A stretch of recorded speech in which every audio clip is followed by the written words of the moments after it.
Terror and joy walk the same ridges and coves of the Great Smokies. Flame azalea offers vivid color splashes among the greenery of the forested slopes that reach up to Spence Field, where knife-edged ridges are roan with rhododendron bloom.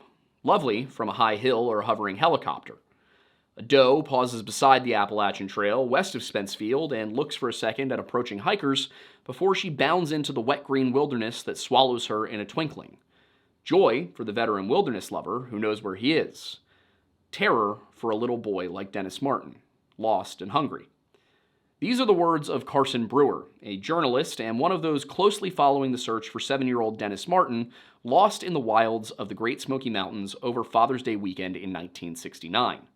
The location where Dennis was last seen is a grassy spot atop the ridge which forms the border between Tennessee and North Carolina, a little place known as Spence Field. It's a tragic story, one of a little boy who simply became lost in the vast wildlands of Appalachia, but not all who have studied the case agree with that narrative. Incoherent timelines, the presence of elite military units, FBI involvement, and tales of wild men in the undergrowth have contributed to an air of mystery surrounding this case, which some might call the ultimate unsolved disappearance. If all that sounds familiar, it's probably because you've heard me say it before in our 2-part series on the Dennis Martin disappearance back in 2024.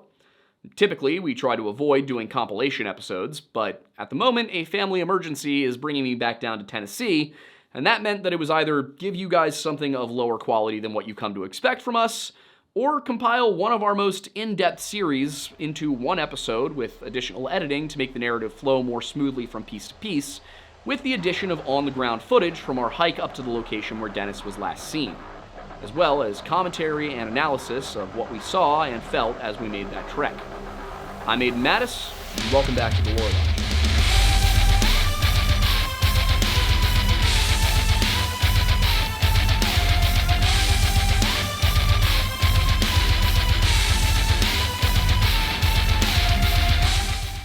Now, there was one thing that worked out really well about doing this compilation, and it's the fact that part 2 of the original series actually had the same sponsor scheduled for this week. That sponsor is Fume, and there is a very good reason that we're still working with them almost 2 whole years later. Put simply, we support the mission of the product they offer. That being this little device, which is supposed to help people quit their bad habits simply by taking the bad part out of the habit. The way it works is very simple. Whenever you feel like you need to reach something with a filter or a filament, you just reach for your fume instead. It's a simple little mechanical device made out of wood and stainless steel, which uses nothing but a flavored fiber core and air to deliver a similar sensation to what you're used to, just without any of the toxic materials. You just open the little valve at the bottom to control the intensity, pull air through the device into your mouth like so, and then you blow out, simulating the familiar experience of your normal bad habit without bringing any unwanted junk into your lungs. So, if you are ready to get started on the journey to leaving your bad habits behind, then you can start the spring season off right by heading to tryfume.com and ordering the Journey Pack. And if you order using code LORELODGE, you'll also get a free silicone topper for your device. Basically just changes the mouthfeel and keeps the steel a little bit more clean. So again, that is tryfum.com and use code LORELODGE at checkout to get your free fume topper when you order the Journey Pack today.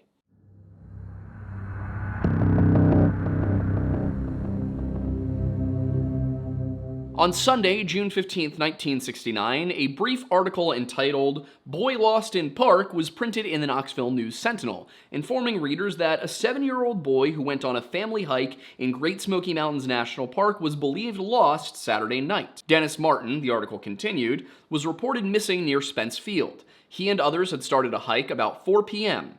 Park rangers and others joined in searching for him Saturday night. That was all the Park Service at the time had to offer, explaining that the boy's family was shaken and thus the report did not say where they had come from. As it would turn out, the family had come in from Knoxville, where Dennis's father, William Martin, was an architect. The family mentioned in the article on the 15th included Dennis, his brother Doug, his grandfather Clyde, and of course his dad, William Martin. And all of them were in the park for what had become an annual Martin family Father's Day camping trip. Based on news reports from the time, it seems that these 4 martens were not the only members of the family present on the trip, as articles refer to an Irma M. Delotier as a cousin and a member of the hiking party. And based on some other things that are said, the implication is that there were multiple other marten family members there. In any case, their hike began at Cades Cove on the 13th, as the martens took the Anthony Creek Trail south until it met the Russell Field Trail about 1.5 miles in, and then they took that Russell Field Trail another 3.5 miles until they came out at Russell Field. They camped at Russell Field the night of the 13th, and then the next morning they headed out eastward about 2.5 miles on the Appalachian Trail until they came to Spence Field. Spence Field was, at the time, a grassy area where the Anthony Creek and Eagle Creek trails meet the Appalachian Trail. This is a location that sits just under 5,000 feet in elevation, and it's where the Marten family chose to spend their second night. After settling in, William Marten, frequently referred to as Bill in both the newspapers and the documents, sat with some of the other adults, as the kids ran around amongst the bushes and trees that had begun to dot the ankle-high grassland of the former pasture. According to the National Park Service files on the case, Doug, Dennis, and 2 other children were playing near the top and parallel to the Anthony Creek trailhead, while the parents sat in a grassy spot to the southwest of the Anthony Creek trailhead. Now, it's hard to say exactly where these 2 groups of people were, due to the fact that in the last 55 years, the park has changed a little bit. Trails have been renamed, they might have moved around slightly, but the point is, these kids were never more than 300 yards away from the adults. According to the National Park Service chronological narrative of the case, sometime around 4:30 in the afternoon, Bill Marten lost sight of his sons and the 2 other boys atop the ridge, and after 3 to 5 minutes, he became concerned when Dennis failed to appear. Now, there's some confusion here regarding the papers and the reports. It's hard to tell exactly what happened, but it seems that Doug and the other 2 boys reappeared at some point, and Dennis did not. Bill called out for his younger son, and thinking that the boy may have tried to head back towards Russell Field, he walked westward along the Appalachian Trail as far as Little Bald, about 1 mile away, before he returned to Spence Field. He reportedly thought it possible that Dennis had returned to camp by this point, and while it's unclear whether Doug spoke to him before he went out to Little Bald or after that, we do know what Doug told him happened. Bill and his father Clyde had last seen the boys atop the ridge, and Doug explained to the men that all of the kids were trying to sneak around and play a trick on the grown-ups. According to the chronological narrative, Douglas and the 2 other boys went south and then west and came upon the adults, while Dennis went northwest, as it were, and intended to come upon the adults from a north to south direction. Now, that part would imply that Doug and the other boys came up before Bill went searching. Now, that document, the chronological narrative, describes Spence Field as a grassy area running east and west on the main Great Smoky Ridge, with drainages that run north into Tennessee and south into North Carolina. Now, this would suggest the boys were somewhere to the east of the aforementioned Anthony Creek Trailhead, which is now the Boat Mountain Trail, and at the time was Boat Mountain Road. If Dennis had gone northwest from that point, then the 2 trails he was most likely to run into were the Anthony Creek Trail and the Appalachian Trail, and these 2 trails lead north and west respectively. Bill and Clyde decided that the best course of action would be to split up and cover both trails at once, Bill heading west towards Russell Field, while his father headed north back towards Cades Cove. Meanwhile, unaware that there was a missing child in the area, Cades Cove seasonal naturalist Terry Chilcote and his wife were checking out the Boat Mountain Road, which was closed to cars beyond where it had a junction with the Anthony Creek Trail. The couple had driven from Laurel Creek Road to the turnaround and then hiked the 1 3/4 miles to Spence Field, arriving at 7:30 p.m., at which point people asked them if they had seen Dennis. They hadn't. However, they were able to give Bill Marten a ride back down to Laurel Creek Road, where he stayed for only about 10 minutes before a ranger named Nielsen picked him up and drove him back up to Spence Field. Why he went down in the first place is really not addressed. In any case, once they arrived back up at the campsite, it was time to interview people who'd been in the area that day. And while they had everyone from fishermen to Boy Scouts who had been on the Appalachian Trail, the Anthony Creek Trail, the Eagle Creek Trail, the Jenkins Ridge Trail, none of them had seen Dennis. As all of this was going on, though, Clyde had managed to make it back down the trail, and around 8:30 in the evening, he alerted rangers that Dennis Martin was nowhere to be found. In fact, it seems likely that the reason Nielsen was even in the position to pick Bill up is because he was probably responding to that report. While rangers on scene collected what information they could, the dispatcher was hard at work notifying other park personnel that they were all to report to the Boat Mountain Trail at 5 o'clock in the morning the next day, as recorded by Ranger Dwight McCarter.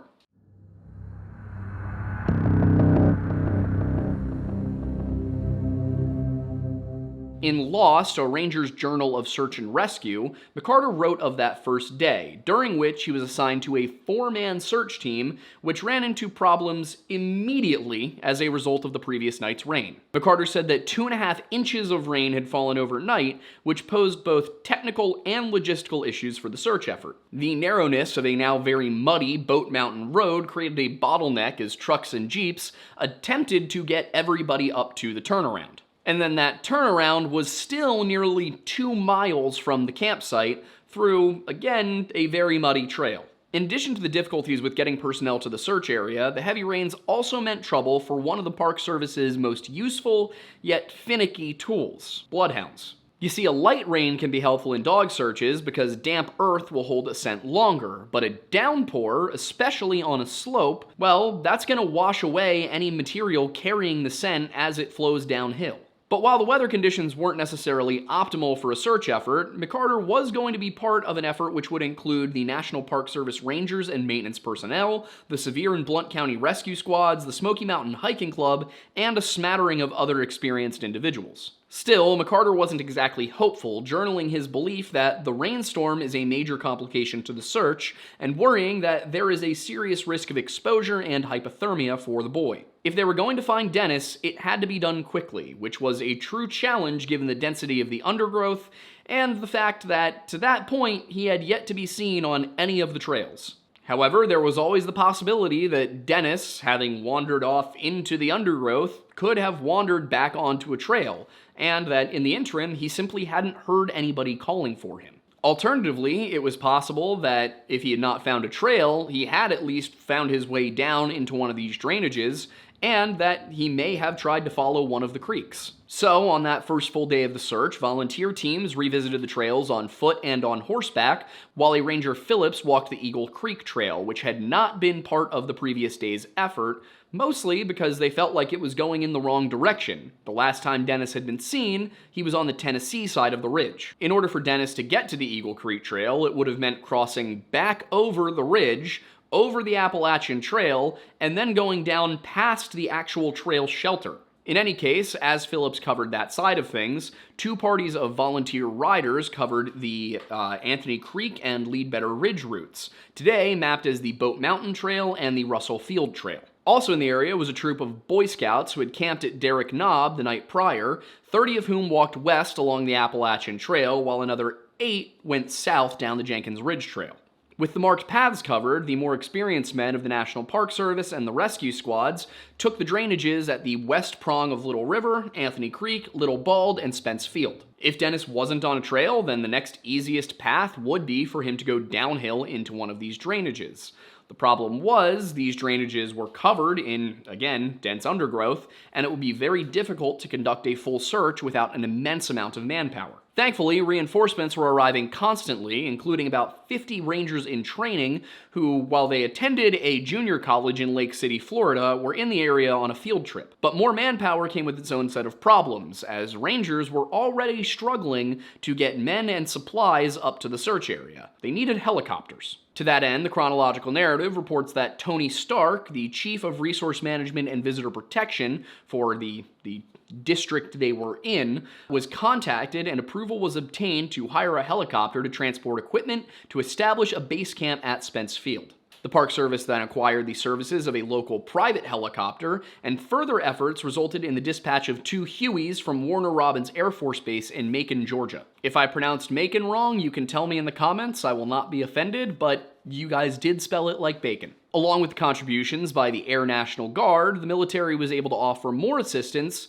in the form of a detachment of Green Berets. or as they are more formally known, U.S. Army Special Forces. According to the Park Service, a ranger by the name of Marion Myers contacted a U.S. Forest Service District ranger on the Nantahala, who in turn made contact with Colonel Kinney, commanding the Special Forces troops in that area. This aspect of the search is commonly referenced by those who believe that the government, in some form or another, is hiding something about the Dennis Martin case, and that actually includes us in previous videos. However, there is some relevant context here as to why the Green Berets got involved in the first place. The way this breaks down is that Kinney was running a training exercise nearby, and when contacted, he was able to obtain permission from the 3rd Army headquarters at Fort Benning in Georgia to transfer 40 Green Berets, who are typically based out of Fort Bragg, North Carolina, into the search area. It should probably also be noted that these forts underwent name changes in 2023, but I did not think that anybody watching this video in 2024 would recognize the names Fort Moore or Fort Liberty, partially because I sure didn't. Point is, the Green Berets were not just randomly called in from Fort Bragg, because there were 500 of them already training in the nearby Nantahala Gorge, only 17 miles to the southeast of Spence Field. It was, after all, the height of the Vietnam War, so this is not really all that surprising. All of that said, however, I do still have some thoughts on the activities of the Green Berets, but I'll get into that later. But with so much military involvement, which would actually grow to include multiple Army and Air National Guard units, a liaison was established at McGee-Tyson Air Force Base. The way this would work was that the National Park Service would run the search from the park itself, and then whenever they needed something from the military, they would contact the liaison at McGee-Tyson, and they would make sure calls were made to all of the right people. What's really impressive is that all of this was in place by Monday the 16th, at which point rescue squads were arriving from Middle Tennessee, East Tennessee, Kentucky, South Carolina, and Georgia, and these were joining the Sevier County, Blount County, and North Carolina rescue squads that were already active in the area. And this sort of rush of rescue squads came after Hugh Trotter of Sevierville, the president of the Tennessee Association of Rescue Squads, met with National Park Service staff personnel and planned to organize the rescue squad effort to a larger scale. Now, to give you an idea of what a larger scale looks like, this was to be an increase from what was already some 100 persons officially listed as members of the search party that morning, according to an article written by Carson Brewer for the News Sentinel. Also included with that article were some more details about Dennis, who was described by his father as quiet and the type who wouldn't yell for help, though Bill Martin believed his son would answer if called. In any case, by the end of the day, the search force had climbed to about 300 men consisting of National Park Service rangers, rescue squads, Air National Guard, Green Berets, volunteers, and student foresters, all of this being supported by the American Red Cross. By the time the sun rose on the morning of Tuesday the 17th, Spence Field looked more like an army encampment than a search headquarters, with the Red Cross ferrying food donations in from local restaurants, farmers, merchants, and individuals. I remember one article noted that a couple of teenage girls woke up really early one morning of the search to make 350 sandwiches that they then brought into the search area. When I looked through this, what really struck me was the way that the community came together to look for this kid. I mean, you had hundreds of people involved in the search within the first couple of days, but the overall effort involved thousands of people. There was one article where a guy who was from the Cades Cove area said something along the lines of, when one person's in trouble in the cove, we all are. That is one of the uplifting parts about reading through most of these cases, is generally when a kid goes missing, we don't see people being like, oh, that's so unfortunate. Most of the time, I'm seeing that hundreds, if not thousands of people came together to support the search.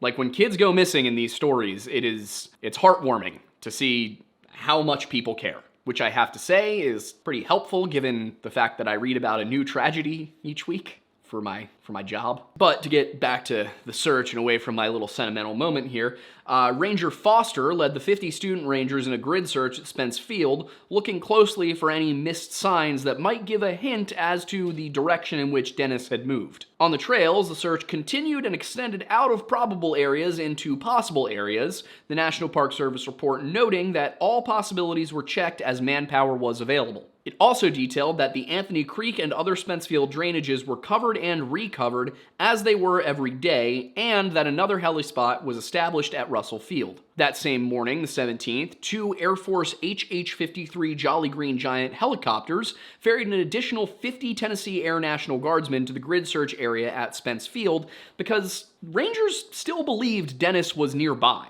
In fact, the majority of the search area here was concentrated to a 1-mile radius around where the boy was last seen. And you may be wondering how, on the third full day of the search, they could still think that Dennis was there. The answer is that this is a really dense area, and even if Dennis weren't alive, they still would rather find him than just leave him out there. Chief Ranger Lee Snedden told reporters that he felt the boy's range would not be more than a mile through the wooded area and not more than 3 miles on the trail. But Dennis's family wasn't so sure, his Aunt Irma telling reporters that the boy's got energy, plus he led the way all the time on the hike, while Bill said that Dennis was a fast walker who hardly knows when to stop. Bill thought it was most likely, according to the chronological narrative, that Dennis was somewhere in either the Anthony Creek or Eagle Creek drainages, which included the nearest creeks to where the child was last seen. There were, however, other factors that were beginning to influence Mr. Martin's beliefs, as the National Park Service files make note that the first of many predictions by individuals, clairvoyants, and others began to come in that day, Tuesday the 17th. These predictions, the document reads, played a definite part in this search and will be dealt with in an appendix to follow the narrative.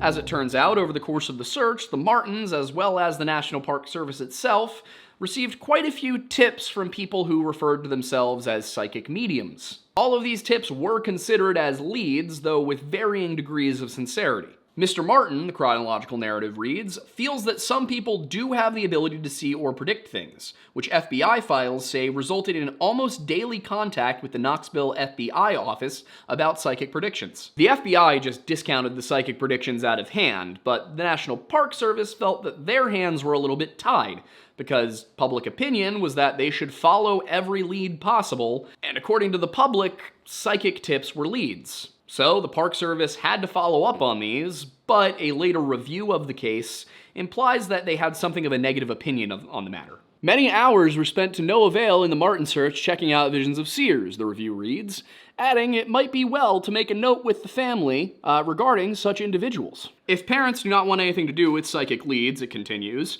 we can send them on their way and not waste time checking out their predictions. One of the listed examples came from a rather famous psychic medium of the era, Jeanne Dixon, who in 1956 made a prediction that a Democrat would win the presidency and die in office, which of course did happen. In Dennis's case, Jeanne said the boy went out on level ground, went down an incline, and turned off to the left at a 40 to 50 degree angle and up a little, then went back down and would be underneath the point of the incline. The area where he turned left has shrubbery and is thickety. Did not see any trees where he veered off to the left, more or less bare ground. Another example was the prediction of a man named Harold Sherman, a California psychic, who said that Dennis will be found 24 miles to the left of where he was last seen by his father or brother. Fell off a steep place, hung up in the bushes. And in both this and the Dixon prediction, it seems that left refers to the cardinal direction west. Why they don't just say west, I don't know. Also, there's a stunning amount of times that I have covered cases from this area where instead of saying west, they say left. By that I mean 3. The third example came from a man named Jeffrey Owens, who was actually a local from Gatlinburg, and he said he had dreams for the last 2 nights about a lost boy. He said that in dreams he is not very far from where lost. Night before last, I saw him lying on a hill behind a log, but last night I dreamed he had dragged himself down to the river for water. The report goes on to note that there were numerous other predictions, and the family was most receptive to these. However, none of these leads actually turned up any actionable info about Dennis, which isn't particularly surprising when you dig into them. Jeanne's prediction mostly just gave information that was already published in the papers, such as Dennis being on level ground, turning left at a 40 to 50 degree angle, or in his case going northwest, and going down an incline. It had been reported for several days that Dennis got lost on top of a ridge. There was really the only option was to go down. From where he disappeared, the remainder of her description would apply to basically any spot along the Appalachian Trail for miles in either direction, and for most trails nearby. Harold Sherman's prediction that he was 24 miles to the left, again if we assume he meant west, would put Dennis outside the park, and possibly across the Little Tennessee River. Even if Dennis were still in the park, and somehow 24 miles west, maybe along trails, or, I mean, if we're just talking about foot miles where he actually walked, which, again, he wasn't on the trails, so It's a little difficult to use now, isn't it? Anyway, the point is that the description of fell off a steep place, hung up in the bushes, is utterly useless considering the number of ridges and bushes in the park. In the case of Mr. Owens, we see much the same issue that we have with the preceding two, which is that it's just too vague to be useful. Saying that Dennis was lying on a hill behind a log one night and that he had dragged himself down to the river wasn't helpful because the searchers had already been checking drainages, so if he was down at the river or the side of the creek, he should have been found. The specifics of the other psychic recommendations aren't given in any of the National Park Service reports, but they do emphasize that all leads were checked and rechecked to no avail. Honestly, checked and rechecked to no avail should be the slogan for this entire case, as that's essentially what happened over the next 2 weeks as more searchers, supplies, and helicopters joined the effort, only to find nothing. The search effort was expanding day by day, those involved moving farther and farther away from the point where Dennis was last seen. Except for the Green Berets, who kind of stayed in the same general area the entire time that they were there.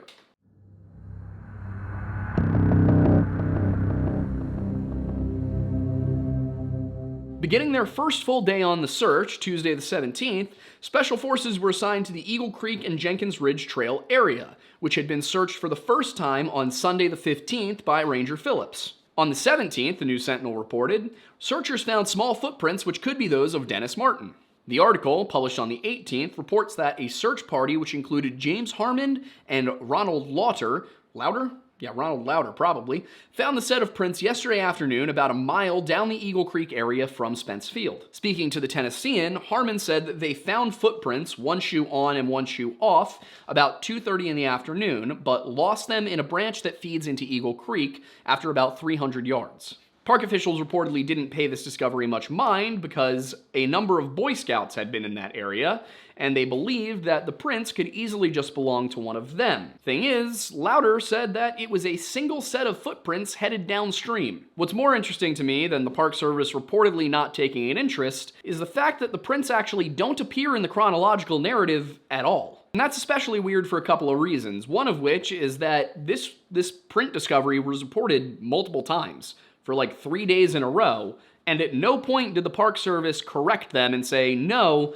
there weren't actually prints found. The Park Service just kind of let them report that, and then didn't report it themselves. The other reason it's a little weird is that that's not even the first set of tracks reported by the papers. Articles published on the 17th in both the Tennessean and the News Sentinel mentioned that tracks were found Monday afternoon, prior to the arrival of the Green Berets. These tracks failed to produce the boy, according to the Tennessean, while the other paper claimed that the prints proved to be the wrong size for the boy. But neither paper says where the tracks were. While I can't say for certain, I do wonder if Harmon and Lauder found the tracks Monday, but shoddy reporting made it seem like they found them Tuesday. And this is partially due to the fact that we know Special Forces were in the area on Tuesday, according to the chronological narrative.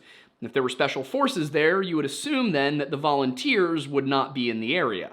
It's all a little weird, though obviously there's no smoking gun here. But it is weird enough to take a closer look at the actions of the Green Berets and the National Park Service over the next several days. As the Park Service apparently downplayed the prints, Special Forces A teams continued to check the Eagle Creek area on the 18th, with nearly 24 additional Green Berets brought in that day, for a total of 62. This brought the total search force to 615 people, which now also included students from the University of Tennessee's forestry program, as well as both Air and Army National Guard units. What's interesting is that while 90% of the search force were exploring progressively wider ranges of the park, mostly to the east and west along the Appalachian Trail, the Green Berets were just looking in a very specific area. On the 17th, they were deployed to Eagle Creek, where those tracks were found, and then they returned to that same location the following day. On the 19th, the chronological narrative reports that they began to concentrate on an area between Forester Ridge and Jenkins Trail below Hog Gap, on the other side of a ridge from and southeast of Eagle Creek.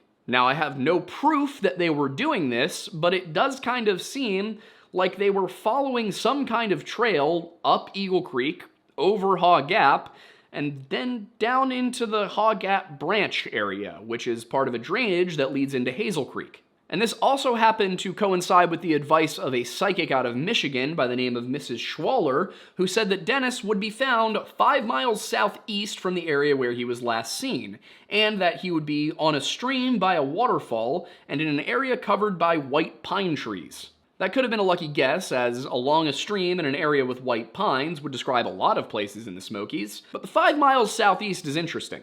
The reason it's interesting is that the location in which the Green Berets were searching on the 19th had not yet been made public by the time this tip was submitted. And this was a tip that would put Dennis either along the Bone Valley Creek or Haw Gap Branch. Still, there is the issue of her predicting there would be a waterfall, because there are no waterfalls mapped along that waterway. So in this case, I'm still going to err on the side of random chance. Now, what wasn't random chance, at least so far as I can tell, was the decision by Special Forces to set up a helicopter landing zone atop Haw Gap on the 20th, especially in light of what occurred that night. Around 8 p.m. on the evening of Friday, the 20th of June, 1969, the Green Berets met with National Park Service personnel for a strategy meeting, in which they formulated 2 plans based upon whether Dennis was found alive or not. The first step, of course, would be to determine if Dennis was alive, with the criteria being that he was only dead if rigor mortis has set in, which seems weird, but at the same time, they could have been worried about hypothermia mimicking death. From there, they were to notify the Chief Ranger by the most expeditious means possible with the location and status of the boy. They were then to climb a tree and set a flag, build a smudge fire, use a smoke bomb, military only, or use another signal for a helicopter, and if Dennis was found alive, they were instructed to stand by while Special Forces rappel a man in by helicopter and secure the boy in a litter, or, should the worst come to pass, they were to guard the area until they were relieved by Chief Ranger Sneddon. Finally, they were ordered to obtain the name and address of whoever found Dennis, presumably so that person could be interviewed, whether they were National Park, Green Beret, or just a volunteer. Now, the way all of that reads, it sounds almost like they were expecting to find Dennis within the next couple of days, and that they expected whoever was going to find the boy to be either a park ranger or a Green Beret. And all of that put together would suggest that they expected to find Dennis off-trail. This is all made even more interesting by the fact that in the National Park Service chronological narrative, the 21st is the very first time that the actions of the Green Berets are not detailed, for the first time since they arrived in the park. Instead, we're informed that a roadblock was set up at the Townsend Y at 5 a.m. The Y is not a YMCA, it's a geographical Y, with Blount County Sheriff's deputies and rescue squad personnel assisting, and the intention being to keep the area clear of non-approved onlookers. We're also told that rangers screened searchers and loaded those approved onto buses, and after all the high spots were perfectly staffed, the remaining searchers were directed to the drainages and ridges along Anthony Creek, All Night Ridge, Leadbetter Ridge, and the immediate drainages into Cades Cove. And with some 1,400 searchers out that day, they completely saturated a 1-mile radius around Spence Field and all immediate logical ridge tops. Finally, the report states that all local drainages had been covered 250 feet up on each side of the streams, and the farthest this would have taken any volunteer was Eagle Creek, and most volunteers were on the Tennessee side anyway, well away from Special Forces. And then the 22nd came and went without any mention of the activities of the Green Berets, aside from the addition of another 9 members of the elite military unit, bringing the total to 71 commandos. Whatever their reason for bringing in more Green Berets was, it's not recorded in any of the files for that day. Nor are their actions in the reports for the 23rd or the 24th, which is the day that FBI agent Jim Reich came in for a conference. What the outcome of that meeting was is not recorded, nor was anything about the Green Berets aside from their departure, which spanned the 25th and the 26th in groups of 33 and 38 respectively. The 25th was also the day that Park Superintendent Fry issued a press release stating that the operation will be greatly reduced as of June 26, 1969, and that the 75 National Park Service personnel now on the search will continue through Sunday. If the boy is not found by this time, the report continues, the search will continue on a limited basis for up to 60 days. All Tennessee Army National Guard troops will leave today. Somewhat predictably, this decision was not received well by the Martin family, and in particular, Bill Martin, who was of the mind that his son was not just lost, but had in fact been kidnapped. The search, of course, continued a few more days, and then on the evening of the 29th, a meeting was held at the Cades Cove Operations Center with Mr. and Mrs. William Martin, FBI agent Jim Reich, Chief Ranger Snedden, District Ranger Morris, and Sub-District Ranger Nielsen to discuss where to go from that point. Reich apparently argued that, absent evidence of a kidnapping, the FBI could not launch a full investigation into the whereabouts of Dennis Martin. Bill, on the other hand, felt that the short time between the last time he saw Dennis and when they began looking, and the fact that Dennis was not found near Spence Field, indicated he didn't just wander off. In essence, while there was no evidence of a kidnapping, the existing evidence didn't support the notion that Dennis could have just left the area that quickly either. Nonetheless, the FBI said they had no reason to get involved, and the National Park Service was only willing to offer 3 rangers on a search for the next 60 days, though those rangers would be able and willing to coordinate volunteers. With that, the search was suspended on the evening of the 29th, with no trace of Dennis Martin ever reportedly found. However, less than a month later, a very strange report appeared in the papers,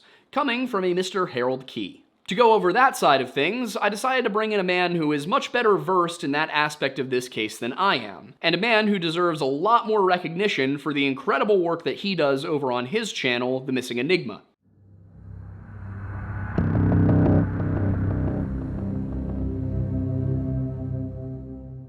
Hey there, folks. You might recognize me, but maybe you don't. I'm Nick from the Missing Enigma channel. I've spent a lot of time working on the Dennis Martin case and have released a lot of videos on the subject, so I want to thank the Lore Lodge for allowing me to do this segment discussing an important figure, Michael Bouchard, a man I've spent many hours talking to about the Martin case.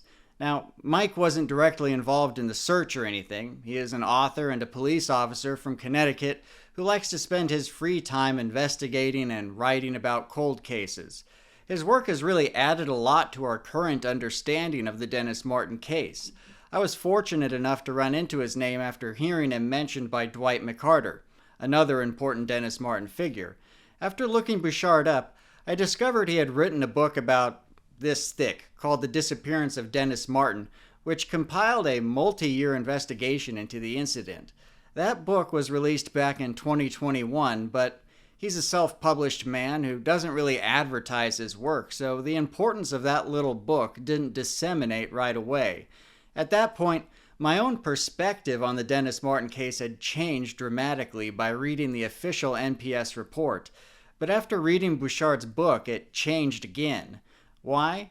Because it gives clarity to what had been one of the most mysterious and pivotal events during the Martin disappearance, that being the Harold Key sighting. Now, up until the point that Bouchard published his book, the Key sighting was believed by most people to have gone something like this. Harold Key and his family stop by Rowan's Creek and walk out into the woods in hopes of seeing a bear. After walking a ways, they heard an enormous, sickening scream. A few minutes later, Mr. Key saw a rough-looking man moving stealthily through the woods in an area where the scream was heard. This sighting would get expanded upon with the release of Missing 411 in 2011, where author David Paulides writes that Dennis Martin's father told him that the man Mr. Key saw in the woods was a dark figure running along a ridgeline and carrying something on his shoulder. Naturally, people interpreted that the figure may have been carrying young Dennis. Sprinkle in some legends of wild men in the Smokies, and you get Dennis Martin being abducted by a wild man, or in some cases even Bigfoot.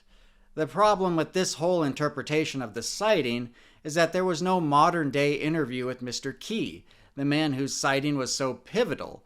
I mean, he was the one who was there, so it seems like he would be the most important individual to talk to about what he saw that day. Thankfully, that is what Michael Bouchard gave us when he interviewed Harold Key on July 27th of 2016. Up until that point, Harold Key had not spoken about the case since he was initially interviewed back in 1969, and obviously since that time, the Dennis Martin story had really developed a lot of legend or mythology around it.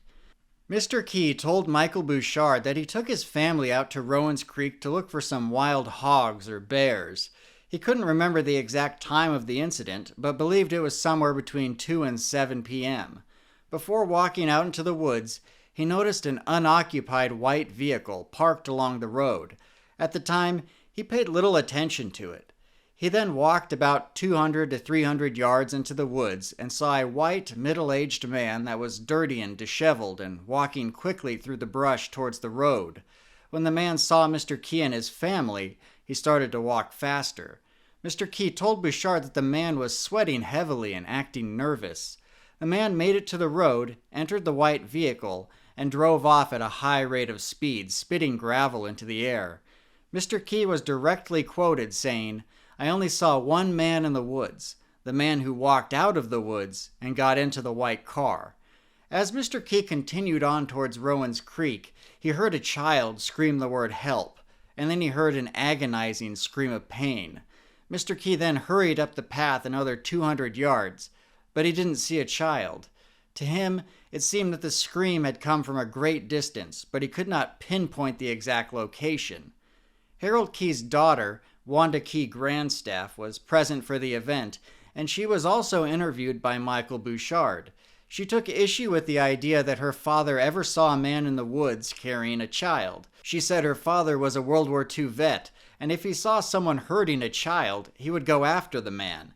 The idea that people believed her father saw someone carrying a child and simply did nothing seemed to really irritate her. She had also seen newspapers saying that her brothers were out walking ahead of their father and saw something, but she wanted to correct that record as well, saying that neither boy saw anyone, and they were all walking behind Mr. Key looking for rocks and sticks along the trail. One of her brothers did hear the scream, but couldn't tell if it was an animal or a child. After this experience, the family left the park and went back home, but Harold Key didn't make the connection in his head until he learned of the disappearance of Dennis Martin. At that point, he realized what he had seen may have some bearing on the case. He got in touch with authorities and was interviewed at his home by FBI agents Jim Reich and Wallace Estell. The agents told Mr. Key to not talk about the incident with anyone. This is relevant because Mr. Key did talk about it. He talked to reporters, and those interviews were published. Mr. Key reported to Bouchard that one night he received an anonymous phone call at home, and the person on the other line said, "It's none of your damn business about the missing boy, and don't talk about it." Something quite similar to what the FBI agents told him. Mr. Key would provide a second interview to the FBI, this time on location at Rowan's Creek. He was intercepted by the FBI on the way to that location and then taken there, a story that is sometimes blown out of proportion. Dennis Martin's father, Bill, was not invited to attend this important meeting where Mr. Key showed the FBI and the MPS exactly what he saw and where he saw it. This meeting was later documented and released in the FBI files. 2 years after the Dennis Martin disappearance, Harold Key received another anonymous phone call. This time, the person on the other line said, "The case is closed. Forget what you've heard." After that, Mr. Key didn't talk about the incident again until he spoke with Michael Bouchard in 2016. And he said the only reason he was willing to talk about the incident then was because most of the people involved in the investigation, including both FBI agents, were already dead.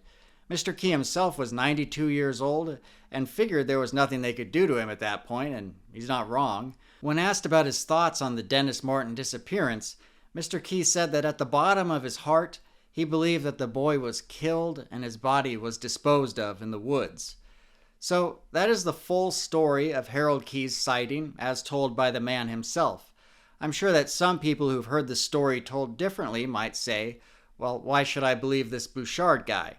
It's a fair question to ask, and I felt similarly, but I've interviewed the man twice on my channel and have talked to him for countless hours on the phone. He engrossed himself in this case. He knows everything about the incident down to the smallest detail. I've found him to be reliable, thorough, and trustworthy. But, in addition to all that, I did find contemporary newspaper articles that confirm much of what Mr. Key told Bouchard. These articles contain interviews with Mr. Key where he specifically mentions the man and the white car. No interview with Mr. Key, either modern or contemporary, ever has him on record saying that the man he saw was carrying anything on his shoulder. And beyond the Harold Key interview, Bouchard was able to put additional myths to bed, one important one being the death of FBI agent Jim Reich. The myth about Jim Reich was that he was so distressed about what he had seen or learned as it relates to the Dennis Martin case that he decided to end his own life. The latter part of that is true, but there is no evidence that he took that action due to the Dennis Martin case. Bouchard spoke with Jim Reich's son and quickly discovered that Dennis Martin had nothing to do with it. Like many people, Jim Reich had issues with mental health and substance abuse. In addition to that, Jim Reich was only one of 2 FBI agents involved in the Martin disappearance. The other, Wallace Estell, would retire and go on living his life. So, like many mysteries in the world, over time, our understanding of them changes as new information comes out. With Dennis Martin, so much was written when it occurred back in 1969. It was a huge story, but over time it faded out of the public consciousness. It was revived once again when Missing 411 the Eastern U.S. was released back in 2011. With this came a story from Bill Martin saying that he spoke to Harold Key and Mr. Key told him he saw a man in the woods carrying something on his shoulder. This key point, among many others, would contribute to the Dennis Martin case becoming a well-known mystery and disappearance. Then, in 2021, Michael Bouchard releases his book, An Interview with Harold Key himself, where he clarifies the inaccuracies that had been told about his story for so many years. I think this information certainly helped correct the record, as there is absolutely no documented interview with Mr. Key where he says he saw a man carrying a child or anything at all. Some rightly ask, why then would Bill Martin tell such a story to David Paulides? Obviously, I can't answer this definitively, but sometimes the disappearance of a child can have such a detrimental effect on a parent or a family member that they will create any scenario in their minds that allows for their child to still be alive. This, in turn, can sometimes keep hope alive. Hope that their child is still out there somewhere, living some kind of life. But that is just my theory on the subject. Ultimately, I really only care about the interviews Harold Key did, which were back in 1969 and then again in 2016 with Michael Bouchard. It really is lucky because Mr. Key would pass away just a few years later. So that's the story of Michael Bouchard and his involvement in the Dennis Martin case. Thanks to his investigative work, we have new information to work with as we all attempt to create ideas and theories about what could have happened on that fateful day back in June of 1969. Now, I'll thank you for listening and throw it back to Aiden.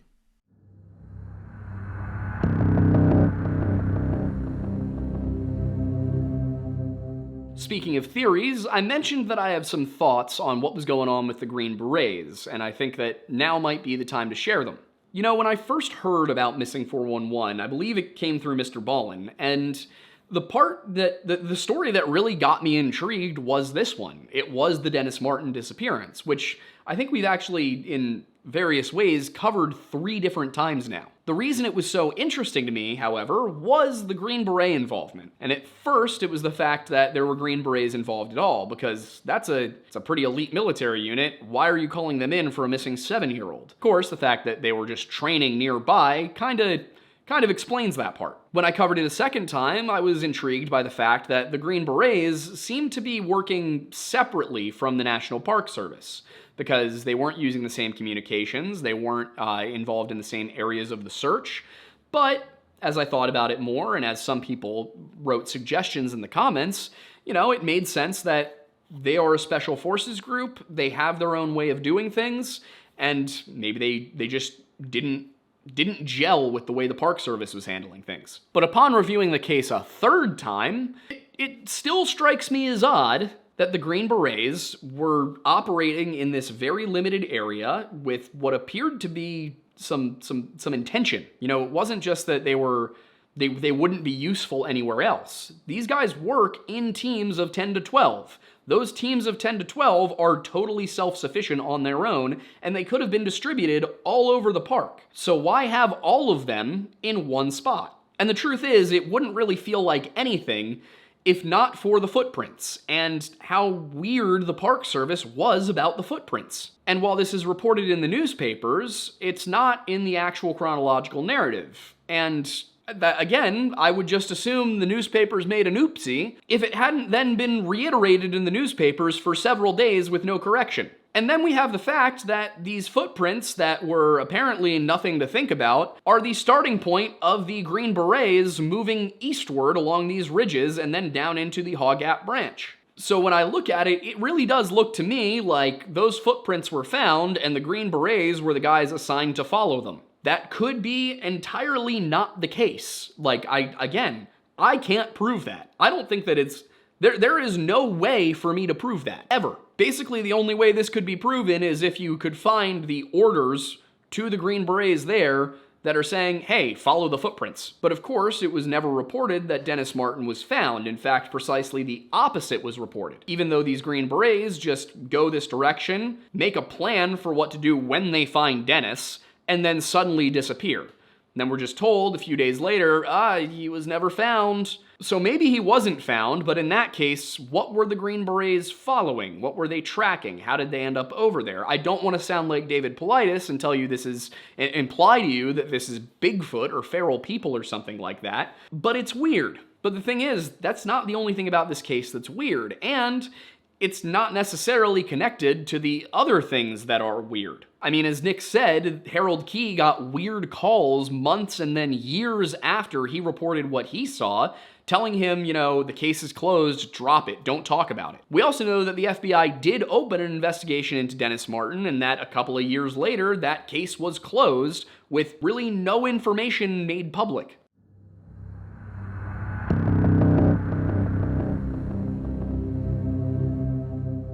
Since the very beginning, the Dennis Martin disappearance has been the subject of some controversy, with many people, including his father Bill Martin, believing that he was more likely kidnapped than just lost. While law enforcement has never agreed with this, the belief has still not gone away. And the theories about what happened to Dennis have only grown more out of the box as the years have gone by. Some have suggested that Dennis was kidnapped accidentally, and that the intended target was one of the sons of Carter Martin, who it appears was a relative of Bill Martin, and whose family was present at Spence Field that day. Others have looked to more conspiratorial angles, such as an abduction by the feral people said to inhabit the park, or by something else. One of those people is David Paulides, who can be credited with reviving the Dennis Martin story after he included it in his 2011 book, Missing 411, Eastern United States and Canada. The case was in the section of the book dedicated to the Great Smoky Mountains cluster, and if you've been watching our channel at all this summer, and if you're watching this video like a year or two in the future, that's not my problem. Anyway, if you've been watching our channel a lot this summer, then you've probably noticed that we're covering a lot of these stories. And as I've been doing that, I've noticed that many of the segments in that book are rather short, averaging somewhere around 4 or 5 pages. The Dennis Martin entry, on the other hand, spans a total of 17. Towards the end of those 17 pages, which largely tell the same story that we did in part 1 of our Dennis Martin coverage, Paulides includes a bulleted list of things that happened before and after, during and after the search, I should say, asking readers to imagine you read a storyline like this. A little boy disappears in a meadow at a national park within 50 feet of his parents. Searchers scour the park for weeks with no results. 80 armed Green Beret special forces were brought into the park to search. Strange screams are reported by a family in the park. Something similar to a dark-figured man is seen running through the forest in the park carrying something over his shoulder. A psychic tells of seeing a boy in a cave-like setting. Another psychic tells of seeing a boy possibly in a tree. No trace of the boy was ever found. 11 people have disappeared under unusual circumstances at or near this park. To quickly go through the ones that we have covered 7. Of those 7, 3 were not in the park, and honestly, saying they were near the park is a bit of a stretch. They were generally in the same state as the park. And by that I mean that they were on the northern border of Tennessee and the southern border of North Carolina, while the Great Smoky Mountains are on the border between those two states. For those of you who aren't American, Tennessee is not south of North Carolina, they are next to each other. So we're talking about 2 different north-south locations. Of the 4 who were in the park, we were able to completely explain 2 of them, Jeff Haig and Mark Hansen. You can go to watch those videos if you want to know what happened. And then Trenny Gibson, it's a little hard to say exactly what happened. We have a theory, but we don't think that it was, paranormal. And as for Evangeline Lorimer, hers might have been supernatural, but it was in the sense that, well, you can watch the video to find out. But to get back to our bullet points, the 10th and final is the lead FBI agent on this case commits self-delete. I don't know how far we are into the video, and therefore I don't know which YouTube no-no words are off the table. Now, much of what David Paulides listed in these 10 points is factual or at least close to it. But there are a few things included in his account that don't exactly mesh with what I was able to find while I reviewed the materials.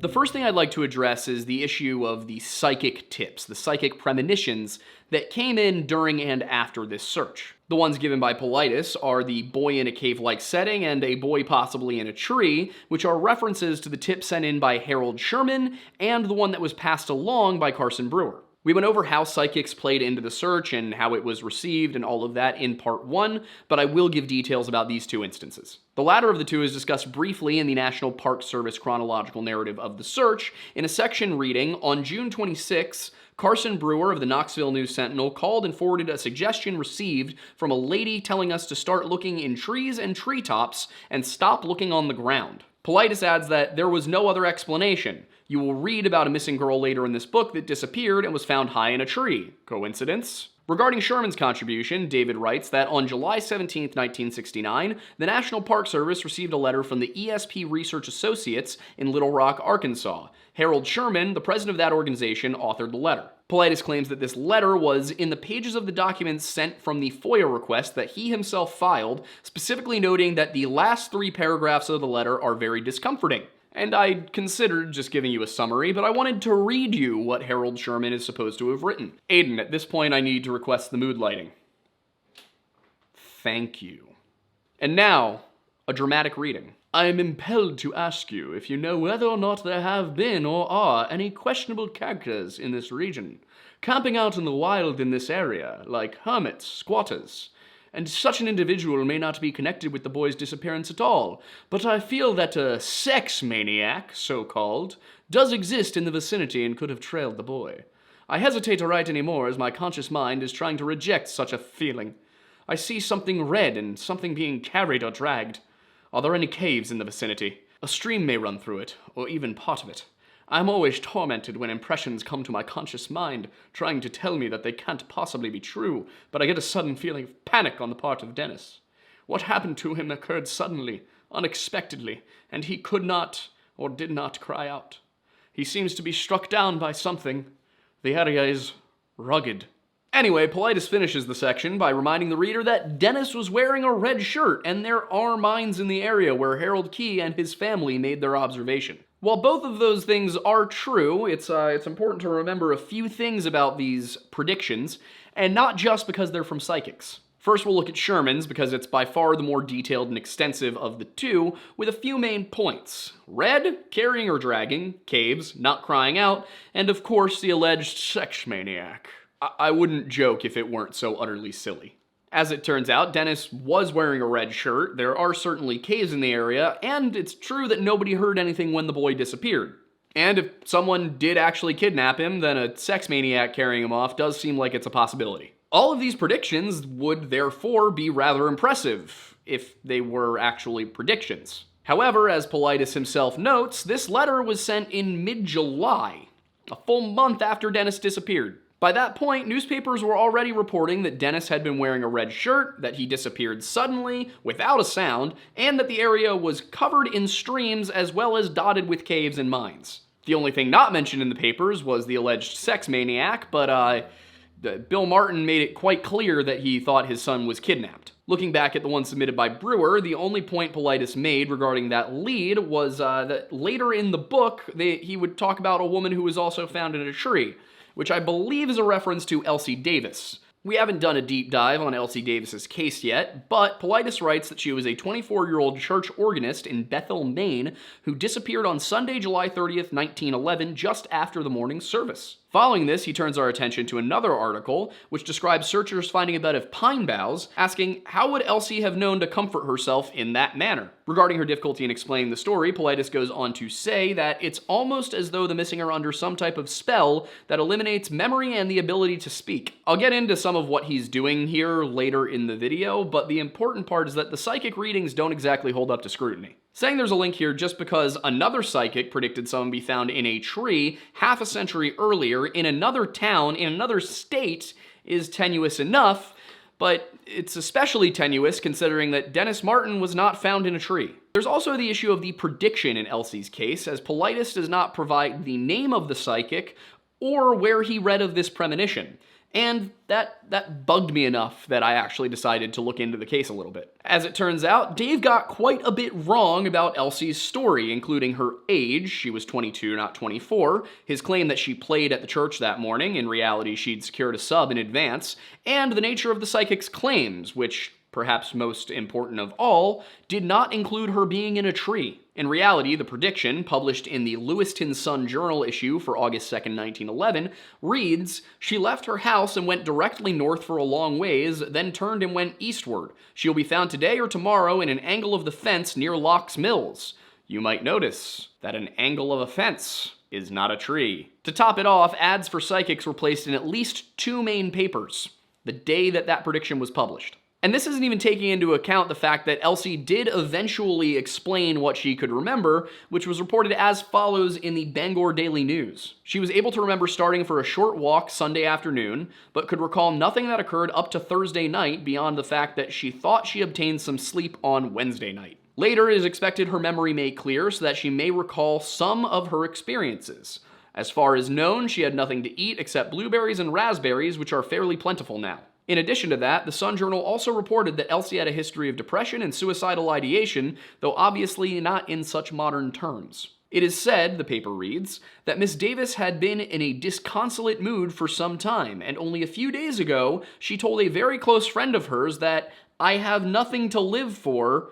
Oh, I might as well be dead." This was not a new discovery, the paper adding, it is further said that once or twice before she has had similar despondent periods, so that her friends thought nothing serious would come of this attack. This is a textbook case of depression. With all of that in mind, it seems very unlikely that this psychic had done anything but read the paper, recognize the girl was probably in the woods, and fabricate a premonition based upon known information. The same can be said of Sherman, who waited an entire month to report his visions to the National Park Service. And that's if the letter David Paulides mentioned even existed.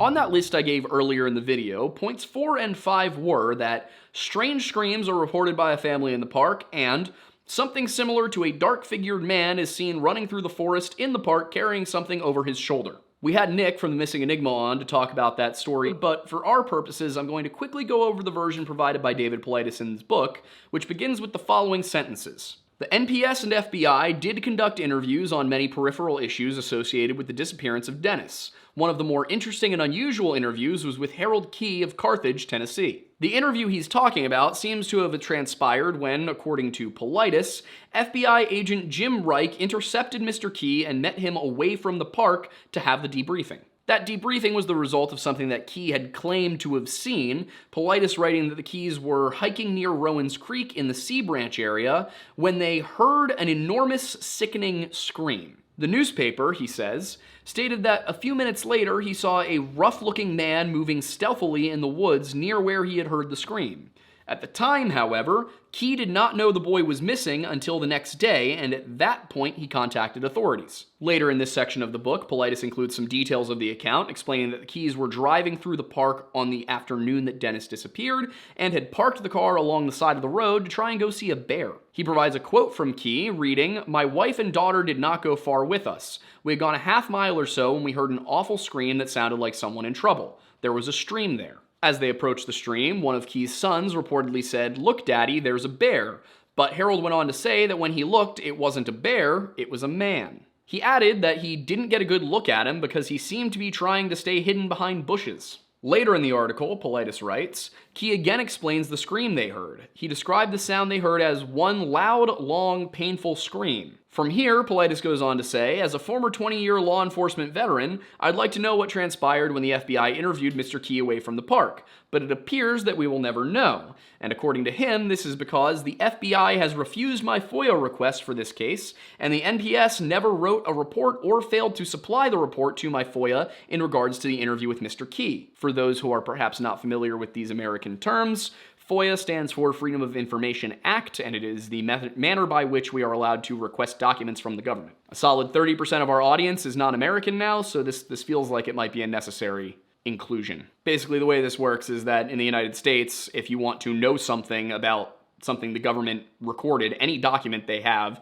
you simply file a request, and if that document does not pertain to national security or an ongoing criminal investigation, they are supposed to give it to you. Obviously, it is the government, so that doesn't always happen, and it doesn't always happen in a timely manner, but at least we have it. As for those other two acronyms, FBI is Federal Bureau of Investigation. That is the nation's top police force, the highest level police force that we have. And then, of course, NPS is National Park Service, which, ironically enough, is technically law enforcement as well. Actually, in the Stacey Aris case, if I'm not mistaken, they did use the fact that they are a law enforcement agency to deny requests for certain parts of the documents. And this was in the 2010s, for a case that's been cold since, I think, 1982. Anyway, Paulides said he finds it nearly impossible that the National Park Service investigators never wrote a report about the interview with Mr. Key, and seems stunned that they wouldn't even go to the area and investigate. Papers reported that the area where the scream was heard was some 10 miles away from Spence Field,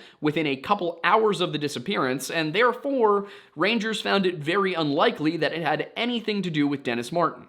Whatever was said during that conversation between Jim Reich and Harold Key, the secrecy was enough for Dave to ask, what was it about the appearance of the subject that the Keys observed that caused their son to believe they were witnessing a bear? This was probably one of the most important developments in the disappearance of Dennis, he continues, and the National Park Service is claiming they never documented this interview.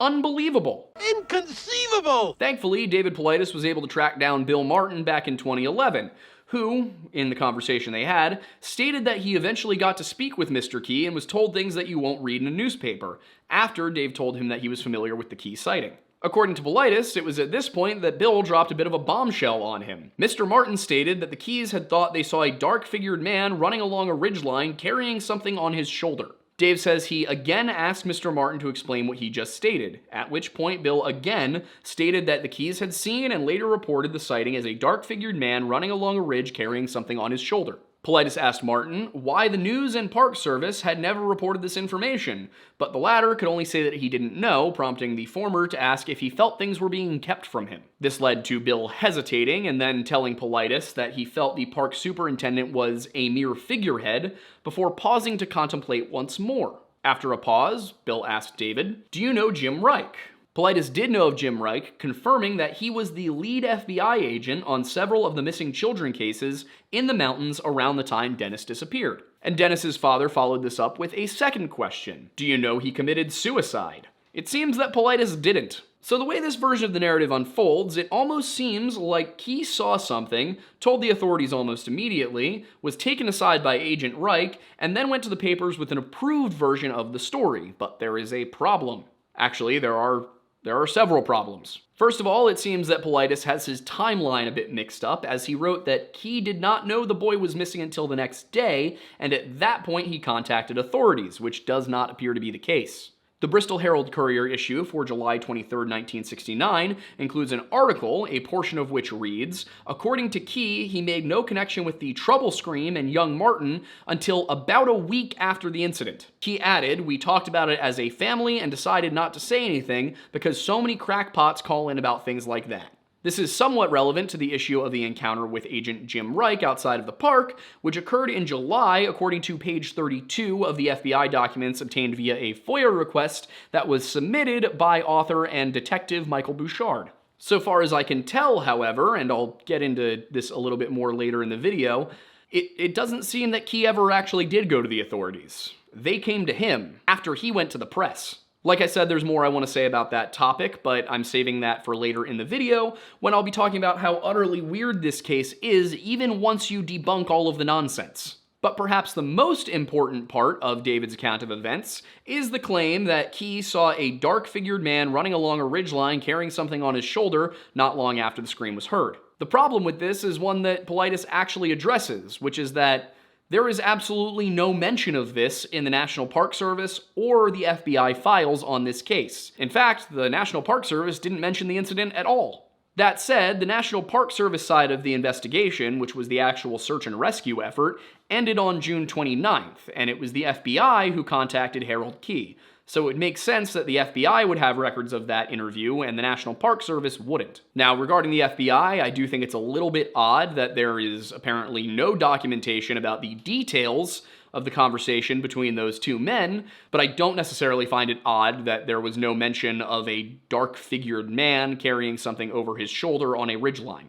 I don't find that part odd because there seems to be no evidence that Key ever said anything of the sort beyond David Paulides' claim that he interviewed Bill Martin. Since Paulides did not record his interview with Martin, or at the very least did not share it, then we're going on his word, which for me is not enough to put this in the facts column. On the other hand, I don't feel like I have the evidence to call this a lie, either on the part of Paulides or of Martin. But I do find it necessary to emphasize how much of the narrative given in Missing 411 Eastern United States is simply inaccurate. For example, Paulides could have interviewed Harold Key himself and asked directly if what Martin said was true, but for some reason David believed the man died in 2010. Of course, 2010 is a year before the book was published, but it doesn't matter because Key was alive and well in 2010, and he lived until 2019. This is relevant because in 2016, Michael Bouchard sat down with Harold Key and his daughter and interviewed them. Unfortunately, Bouchard did not think to ask about this specific aspect of the case. Either way, Paulides also referenced the suicide of Jim Reich multiple times,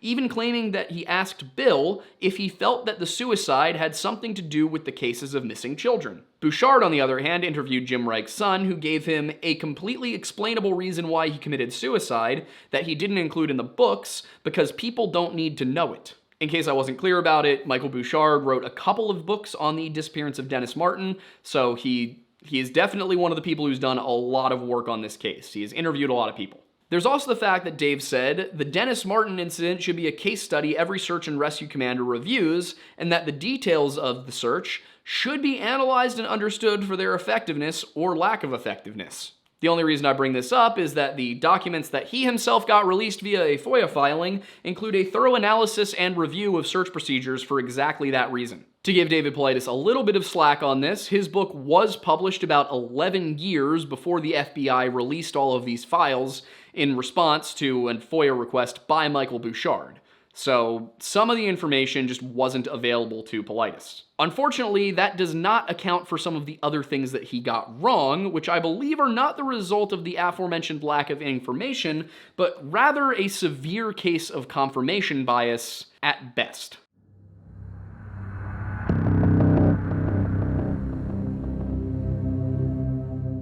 Towards the end of the Dennis Martin chapter, Paulides says that a major concern that I've developed over the years is what did FBI agent Jim Reich document that could be so damning 50 years after the event that our government cannot tell the public? In many cases, I'd actually say this is a good question because I don't trust the FBI as far as I can throw the corpse of J. Edgar Hoover. However, in this case, we now know what was in those files, and while a couple of them are redacted to the point of uselessness, overall they're pretty straightforward. It can't be said that Paulides is wrong about the FBI dropping the ball on the investigation and behaving strangely, though for the most part it comes across as being an issue of dismissiveness and not conspiracy. I think that Dave is getting at something else, and I think it's the same something that we've talked about a number of times as we've gone through these stories. As many of you are likely aware, the genesis of Missing 411 was a conversation David Paulides had with a National Park Service ranger, while Mr. Paulides was researching Bigfoot. That's not meant to be a dig, considering we've done our own videos on the topic. I just think it needs to be made very clear that David Paulides is the founder of North America Bigfoot Search, and I personally feel it bleeds into his Missing 411. In this story, it shows through quite a bit in his characterization, or I should say mischaracterization, of the Harold Key incident, in which he seems to have either invented or mixed up some very important details, as evidenced by the following quotes from his book. Mr. Key's son stated that he heard and observed a bear, which was later changed to his father saying that he saw a human. A bear normally walks on 4 feet, not 2. What was the difference in the sighting that changed the description? This next one is phrased a little oddly, but bear with me. Martin again stated that the Keys had seen, then we have a parentheses, the paper originally stated that the Sun thought they heard or saw a bear, end parentheses, and later reported the sighting as a dark-figured man running along a ridge carrying something on his shoulder. And finally, the idea that a witness would mistake a hairy bear for a human doesn't make a lot of sense unless the human was very hairy or they were wearing a shaggy large coat. Most of this can be reasonably explained by the fact that the boys never actually said they saw a bear. They only said they heard a bear. So far as I can tell, the two children themselves never actually spoke to any newspaper, and the entirety of this story was given to the papers by Harold Key himself. As for the Martin interview, there's no way to corroborate that it even happened. In fact, Bouchard interviewed Bill Martin's widow, Violet Martin, and she said that she didn't recall Paulides ever having a conversation with her husband. The reason that I did not go into a ton of detail on that is it's possible she just wasn't home. I just don't think there's a way to prove or disprove whether this conversation ever happened. Anyway, all of that is relevant because of the way that Paulides went on to present the words of Dwight McCarter, whose book Lost, A Ranger's Journal of Search and Rescue, David frequently cites. I have a copy of that book and it's sitting on my desk at home, and I did read through it for this video. Paulides had better access to McCarter than I did though, and in October of 2011, he and another unnamed researcher approached McCarter at his home and asked if he wouldn't mind answering a few questions about his years of tracking, to which Dave says he responded, "Sure." The important part of that interview isn't given verbatim, but based on what I've read from McCarter and what Bouchard gleaned from his interviews with the man, I think it sounds reasonably believable, and I will read it for you. I asked Dwight why one of the children of the Keys would first state that he observed a bear, and then his father stated they saw a man. Dwight hesitated for several minutes and then said that in and around the park there are wild men. He stated there is more than one. They are hairy, dirty, and one even had an old bearskin that he wore. Dwight was careful with his words, but did state that these men lived in the wild and were essentially living off the land in and around the park.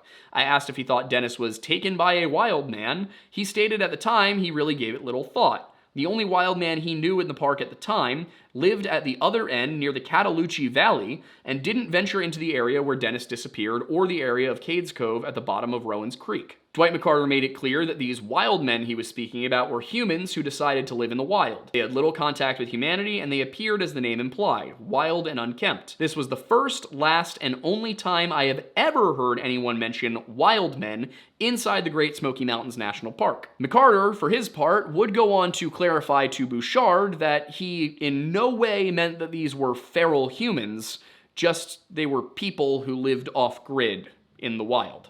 The reason I bring this piece up is actually the very last sentence of the quoted section, because I want to point out how Paulides, who this whole time was harping on the alleged sighting of a man running through the forest carrying something over his shoulder, was dismissive of a ranger straight up telling him there are wild men. To pull a page from David's playbook, the only reason to suggest that it was a kidnapping, but not by humans, even the wild ones, is if you're trying to suggest it was something non-human. That's how Dave's logic frequently works. Except in this case, I actually think I'm making a decent point. Add to this the fact that Paulides repeatedly mischaracterized the Key incident as a bear sighting, all the while emphasizing that the only way to mistake a bear for a human is if that human is covered in hair. And all of this brings us to the issue of the Green Berets, who are the reason that I was skeptical about the official narrative on this case in the first place. But Paulides goes a bit beyond what I was willing to say, making an argument that the Green Berets weren't just acting alone, they were actually deployed to the specific area where Key said he'd seen the man. During his research, he says that it was discovered the Park Service closed Cades Cove Loop for 3 days without explanation. He claims this was just after the Key family made their observations, and that there is nothing in the documents he received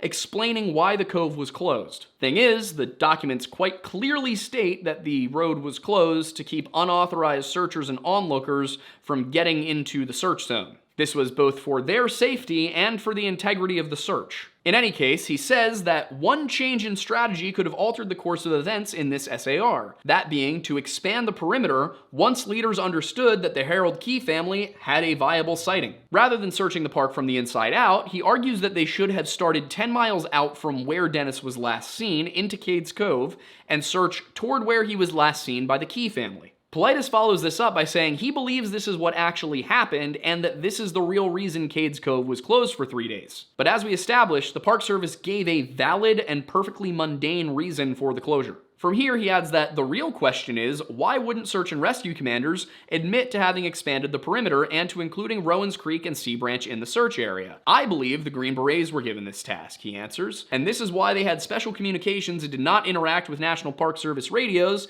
and why their helicopters were landing at the cove. While I'll grant that it is to some extent possible that Cade's Cove was in fact closed for some sort of Black Ops tomfoolery, it's by no means the answer requiring the fewest assumptions, and it's based upon faulty information. I say that because this line of reasoning is dependent on one core assumption, that being Paulides' claim that Harold Key alerted authorities to what he had seen on June 15, 1969. All the evidence, however, indicates that Key did no such thing, the Bristol Herald-Courier noting that he didn't really make any connection between the scream he heard and the disappearance of Dennis Martin for about a week. The Knoxville News-Sentinel issue for the 21st also clearly states that Key said he does not plan to tell the National Park Service or other authorities unless asked, so it's unlikely that he called the FBI. Paulides probably mixed this up because of another part of the article where it said that Key only learned of Dennis's disappearance the next day. And then the next line of the article says that he didn't associate the scream with Dennis for a week. If he didn't realize for about a week, that means that the very earliest he would have told anybody about this would be June 20th or 21st. Since the Green Berets were reportedly already in the Eagle Creek area by the 17th, there's no way anyone was acting in response to that tip. So with all of that said, I don't think it's reasonable to conclude that there's any real likelihood that Dennis Martin was kidnapped by Sasquatch. But the thing is, this case is weird enough without bringing Bigfoot into it.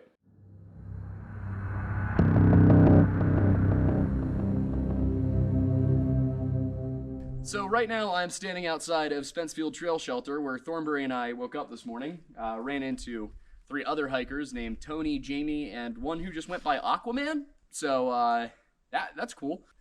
Anyway, this shelter, if I'm not mistaken, was built just before Dennis Martin went missing. And of course, the reason that we are standing here is Dennis Martin. Because one of the things I have not been able to wrap my head around in the 2 or 3 times that we have looked at this story is what could have happened. You know, how did he go missing? Where did he get lost? Because we've been walking around and, you know, it's dense forest up here, but it wasn't back then. There are some places where I could see it happening, and that's what we're going to do, is we're going to walk up around the area and see, you know, a little more closely. We would have done that last night, but it was dark when we got here. We hiked the last half mile of the trail in a kind of darkness where a flashlight was absolutely necessary. We would not have been able to see where our feet were going. But if you actually want to come take a look inside, might as well, while we're here.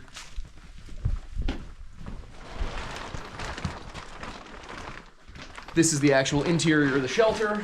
I don't know, you know, where necessarily they would have been staying. They might have been staying in here, but there is room for 12 people if you're being snug. Aiden and I were right up here. Tony was down here. I believe Jamie was the one over here, and Aquaman would have been up top with us. So, you know, it was kind of nice. We gathered some wood. We all pitched in, made a fire, cooked dinner. We had some Mountain House, which I gotta say was tasty. Mountain House, if you wanna maybe link up, let me know. And then down here, that leads you to the privy, which is just a slightly nicer latrine. One thing you should remember to do if you're ever hiking on the AT and staying in trail shelters is bring your own toilet paper, because there isn't any, and we did not know that. We should have known that. I should have expected that. This was honestly me being stupid. But Aiden wasn't smart either, so we're both stupid, which is all I really need. Yeah, we both almost intentionally came semi-unprepared. Wasn't almost unintentionally, it was completely unintentionally on my end. You're the one who thinks that a granola bar is enough for dinner. Have you seen how small of a man I am? Yeah, true. Anyway, I won't take you down there. You don't need to see that. There's a water source about 1/10 of a mile that way, which is currently what we're drinking. But I am waiting for the purifier tablets we have to kick in. What time is it? Oh, they should be good to drink. Nice. And with that said, let's head on up to where Dennis was last seen.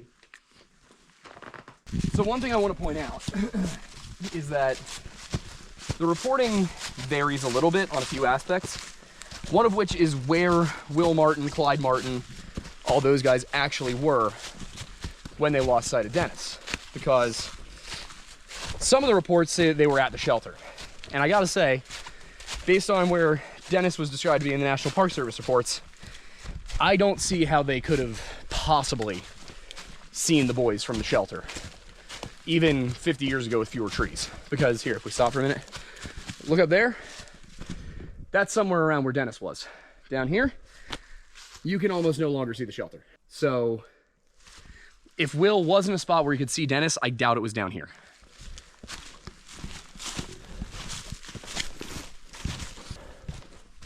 So at this point, I think we're approaching where they would have been hanging out. Probably would have been up here atop this hill. Again, from the shelter, I'd call this a tough maybe.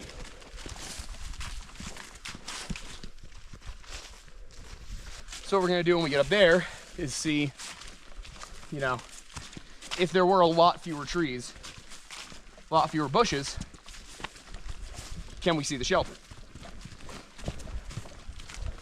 One interesting thing about this, prior to this area becoming a national park, this was where the Spence family pastured their cattle, which to me, I just cannot imagine driving a couple dozen cattle up this mountain. Specifically on trails that are that wide. I'm sure things are different now, but I mean, even 55 years ago, yikes. But the thing was, because it was a cattle pasture until it became a park,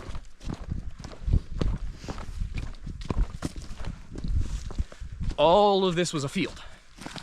Now, if we head up here a little bit, should take us to the top of the knob. And from there, we can see where Dennis would have gone.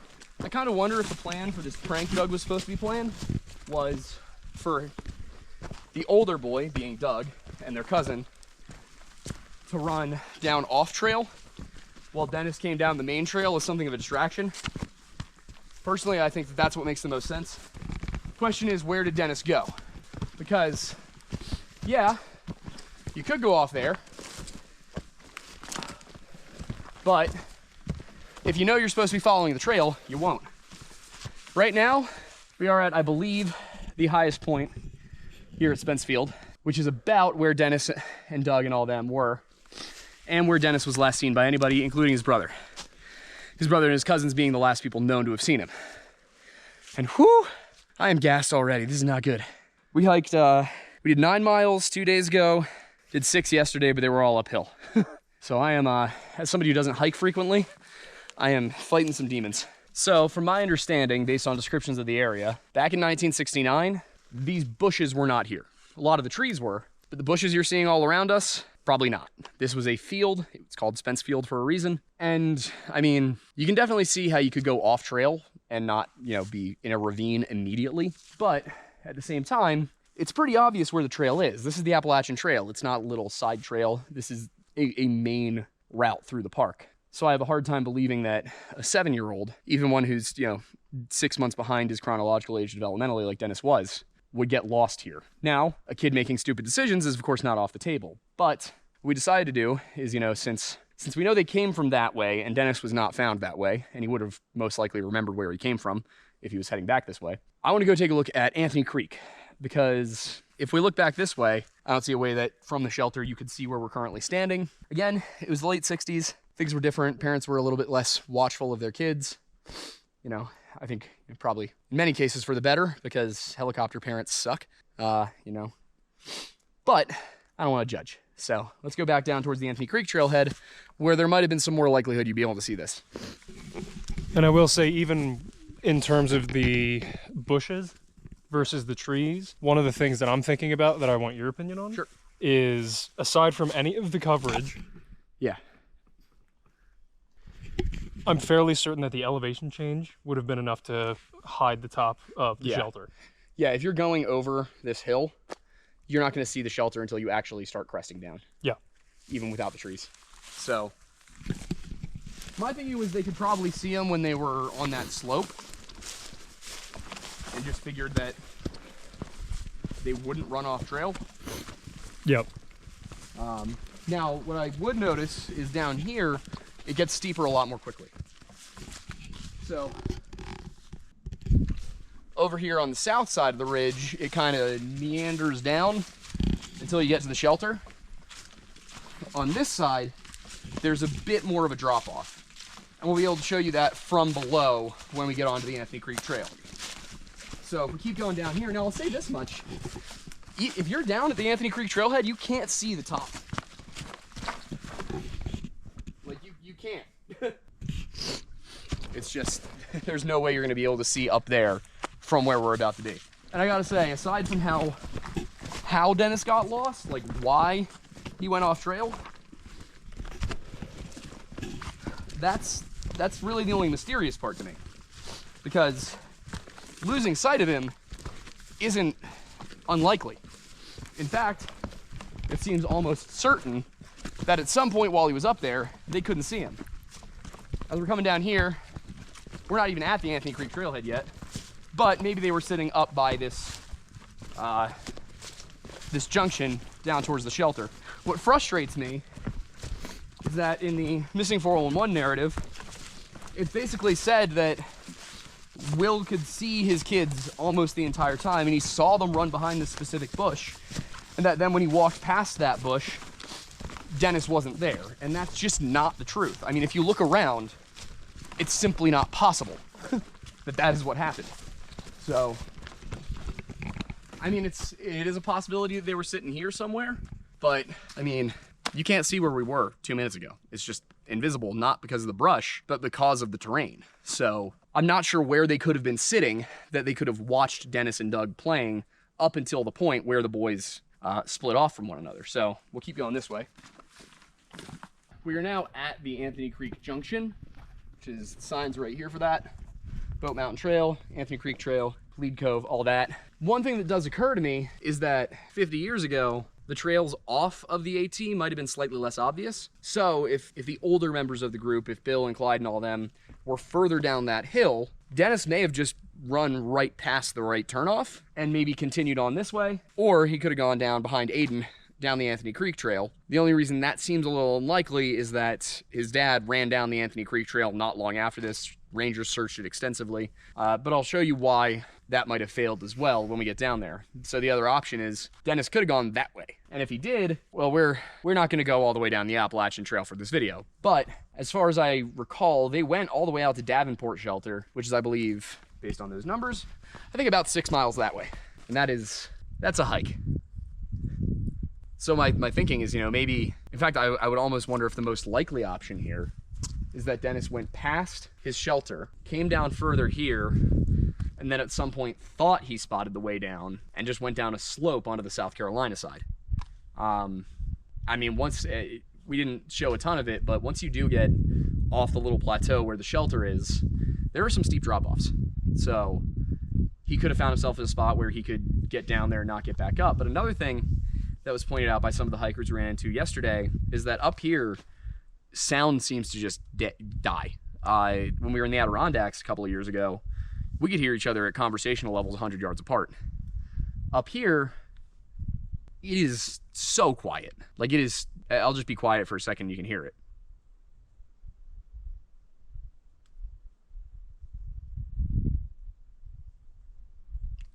A couple of sticks, some birds calling in the distance.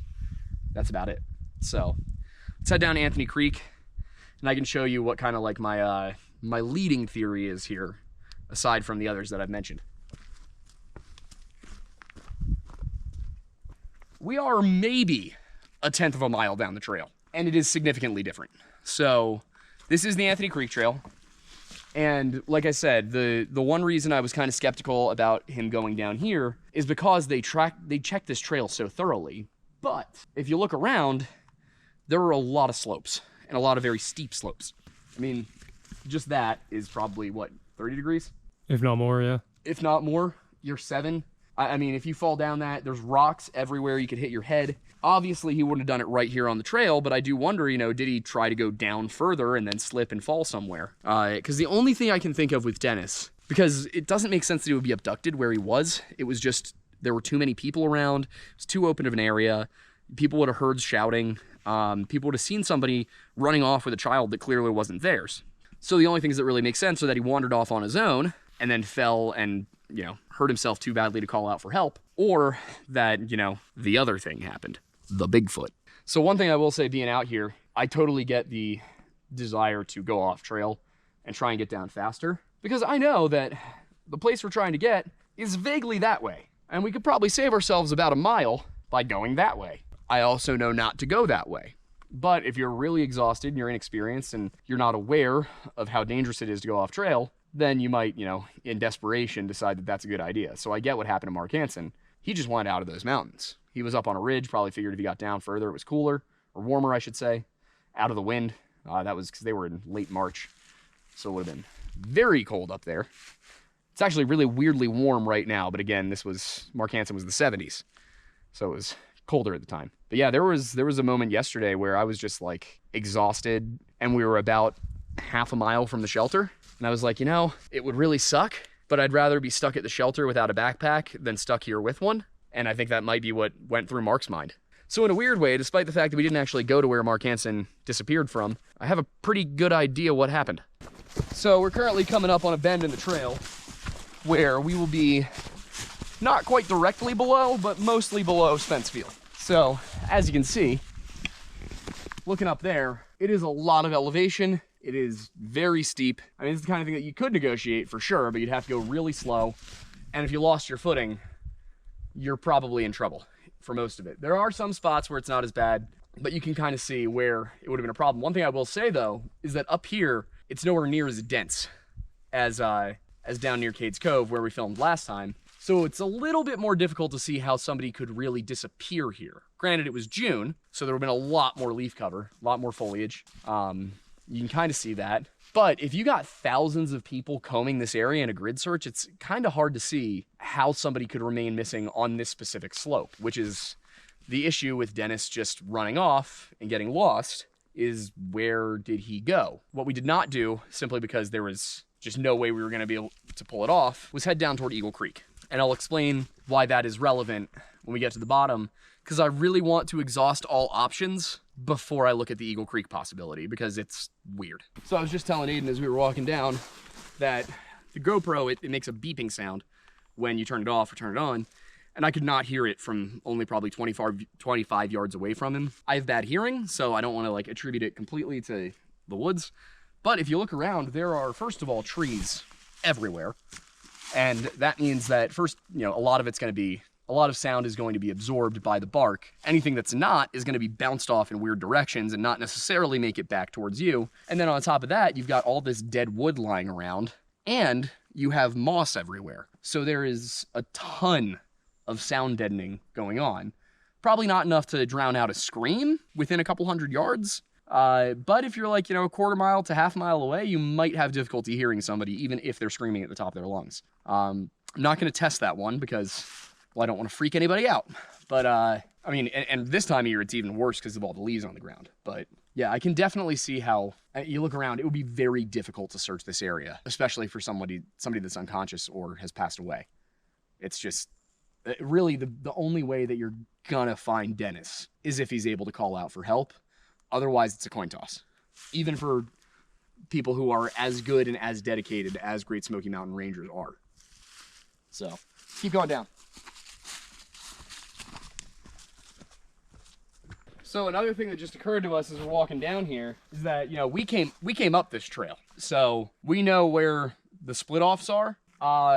Dennis came up the Russell Field Trail. So I'm sure it looks very similar to this, but you're not going to necessarily remember where curves go. Again, he was 7 too on top of this. But if you're not paying attention, if you're just a kid kind of lollygagging down the mountain, not even realizing that you're lost at this point, just skipping and looking at the butterflies and all that, you could very easily plunge right off something like this.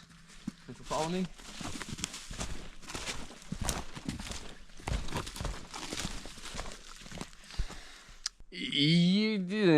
There's a good chance you're not going to be found. I mean, that is... I can't even see the ground in some places. So, if you were to go off one of these, and this isn't even the most aggressive one. So if you were to go off one of these ledges, it would be very difficult to find you. And if a bear got to you first, before the cadaver dogs and the scent dogs did, and I think there were a few days between him actually disappearing and the scent dogs getting there, I mean, it's understandable how you might not be found. So that is one possibility for sure. The mile we just covered, we did in, let me see, about half an hour. Yesterday, it took us an hour. And we were stopping to film this time.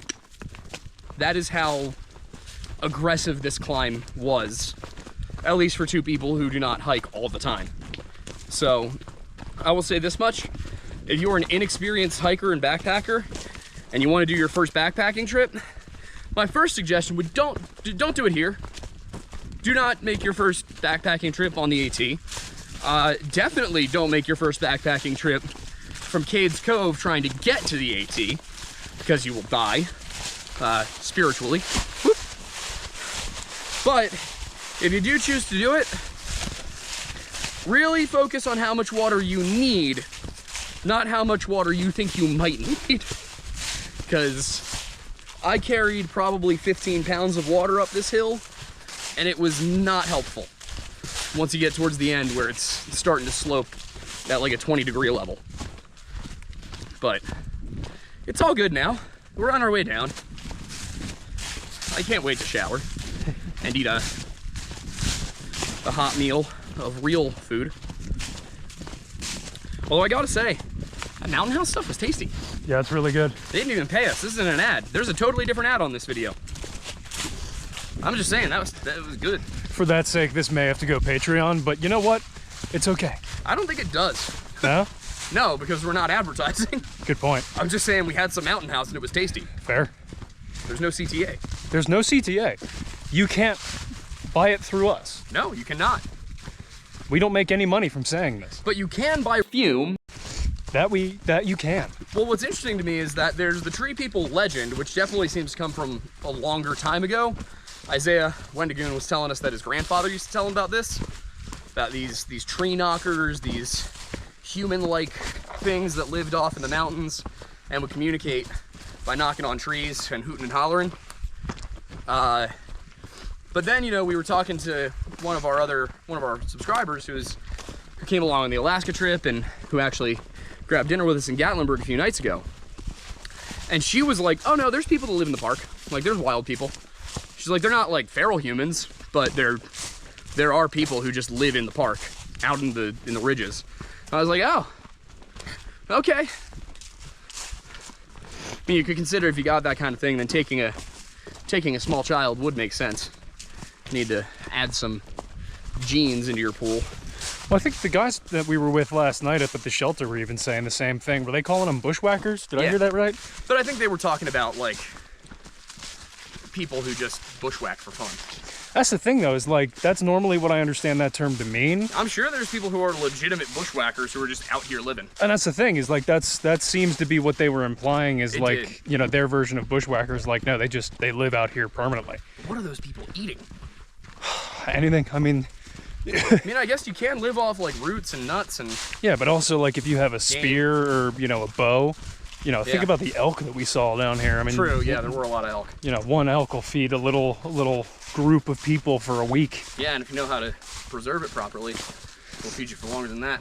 And plus those guys were talking about how they'll go like weeks without eating sometimes, like just normal hiking guys. Yeah, true. Just for the sake of like pushing themselves. And yeah, one guy said there was one time where he had nothing but water for 9 days. Yeah. I think it was Tony, right? Yes. Yeah, it was Tony. Yeah, I mean, that's, to most people that sounds insane, but you forget that like the human body can handle that. Can, but it shouldn't. Exactly.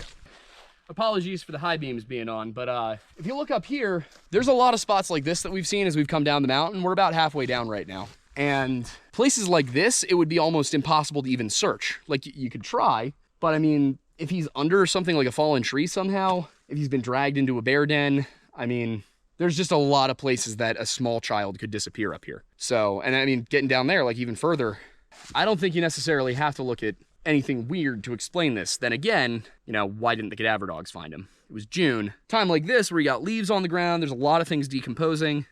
I would get it, but June, you would think the dogs would have caught on to something. But then again, dogs are not, you know, not always reliable. So this is, I think, as far as the cases in this park go, I think this is still the weirdest. I still don't totally understand how he could have ended up away from the camp and not realized it.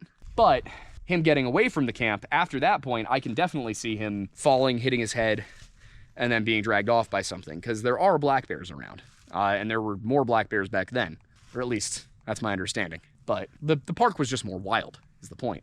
So, you know, if he were to fall and hit his head and not get up, he could have been dragged off by something for food. Or it really could be that he just got under such dense underbrush somewhere down here that nobody found him. And again, you know, he's on the spectrum. Now, the other two things, and part of the reason why I was thinking about the Tremont angle, is if you remember when we were up top and I said, I'm not going to go all the way out to Davenport Gap because it's a 6-mile hike, and then we have to make it back, and then we have to go down here. So it would have been like a 12-mile day, and that's just not something I was up for.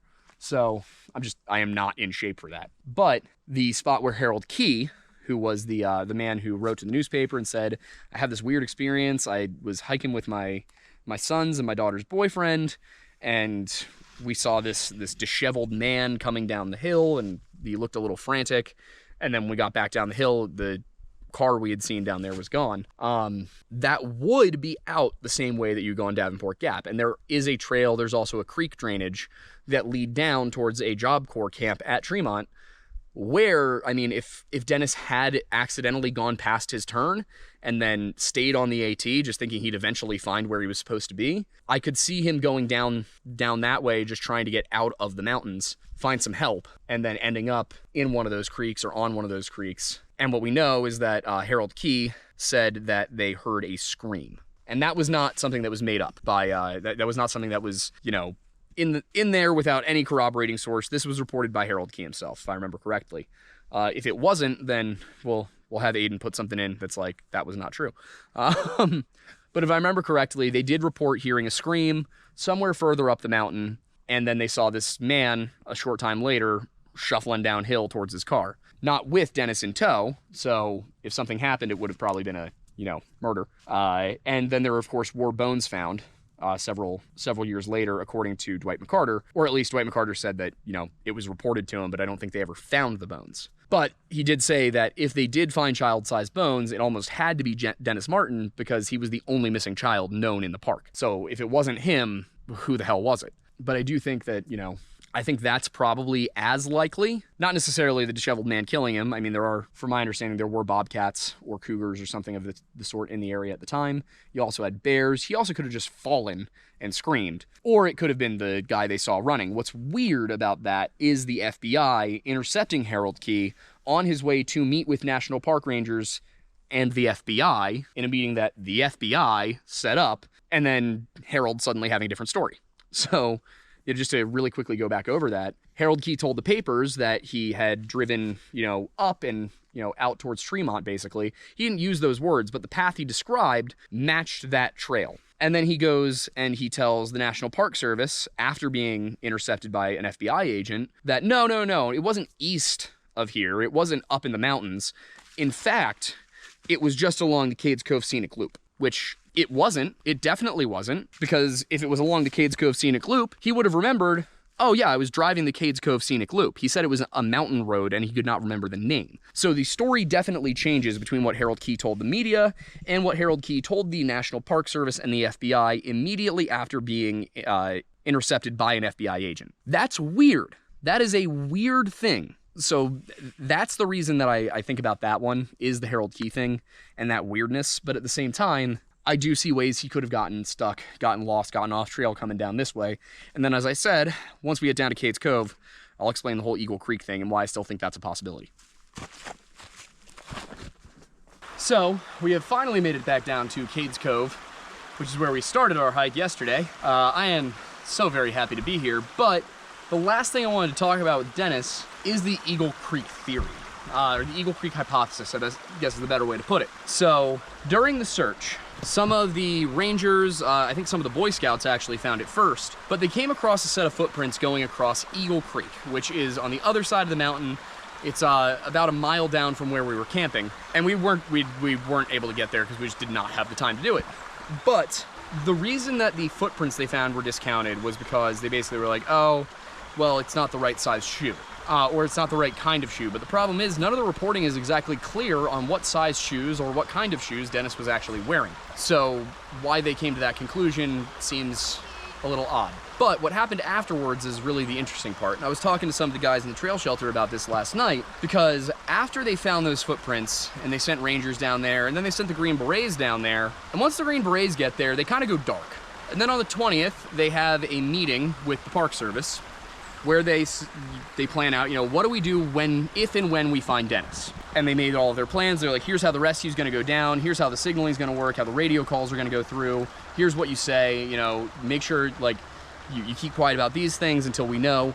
One of the interesting things was if Dennis if he was not hypothermic, if he was not in if he was not in rigor mortis, then they were to consider him alive on the radio calls, on the reporting, bring him back, medevac him out to a hospital.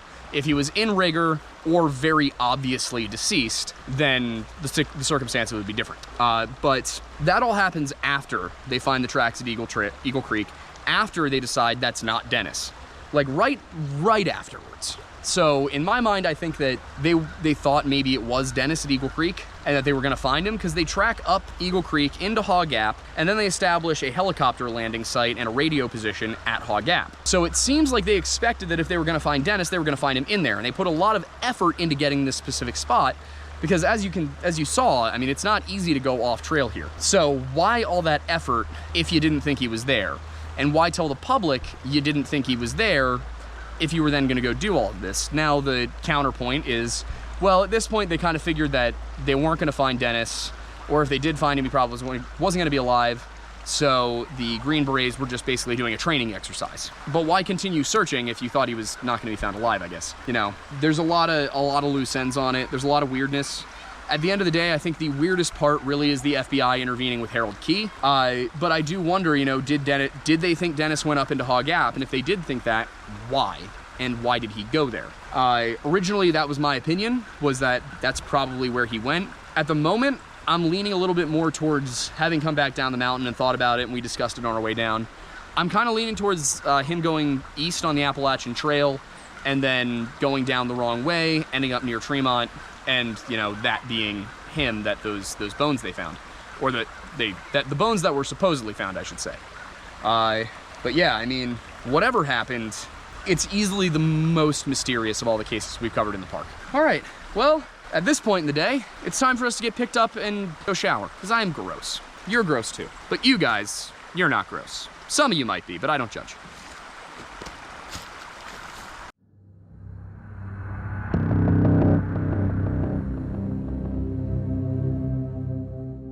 Ever since I first heard of it, I have felt like something was not quite right about the Dennis Martin disappearance. And this was in large part due to just how quickly he disappeared and the fact that nothing was found. But after doing the research for this episode, I came across a few other issues. As well documented as this search was, a few aspects of the narrative have left me scratching my head, such as the location where Harold Key reportedly saw that rugged-looking man, as it seems to change between the 21st and the 27th of July. The News Sentinel article from the earlier date states that the group wanted to go back into the mountains to look for a bear, and that upon arrival in the cove, they got a map and asked where we could go in our car where there wouldn't be too many tourists. It does seem a little odd that a ranger would grant that kind of request, but Harold Key was working in the park and he had been staying in Gatlinburg, so it's possible that he knew the rangers a little bit better and was able to get special treatment. Or alternatively, he may have just not mentioned they were looking for a bear. In any case, the ranger directed them to a road that went way back into the mountains, which Key described as pretty rough. I didn't think I would ever come to a place to turn around. He then followed this road for what he said was 7 to 10 miles until he noticed a sign denoting the elevation as 5,000 feet. And while he didn't know for sure, he believed they were near Spence Field. I will say that one immediate issue here with Key's version of events is that Ranger Bob Morris told the Herald Courier that the only such sign in the park was 17 miles away from Spence Field. That said, it's possible this wasn't an official National Park Service sign, it may have been a sign about what was ahead, or he may have just misread a sign. On the other hand, it could be that Key had read about this story in the papers, some of which listed the location at which Dennis went missing as 5,000 feet, and either consciously or subconsciously inserted that into the story. Either way, it's clearly stated in the article that they parked the car on the side of the road, where they noticed a white car, turned out to be a Chevy, was parked under some low-hanging branches. It was a 1958 to 1961 model, and while it was obscured, Key stated,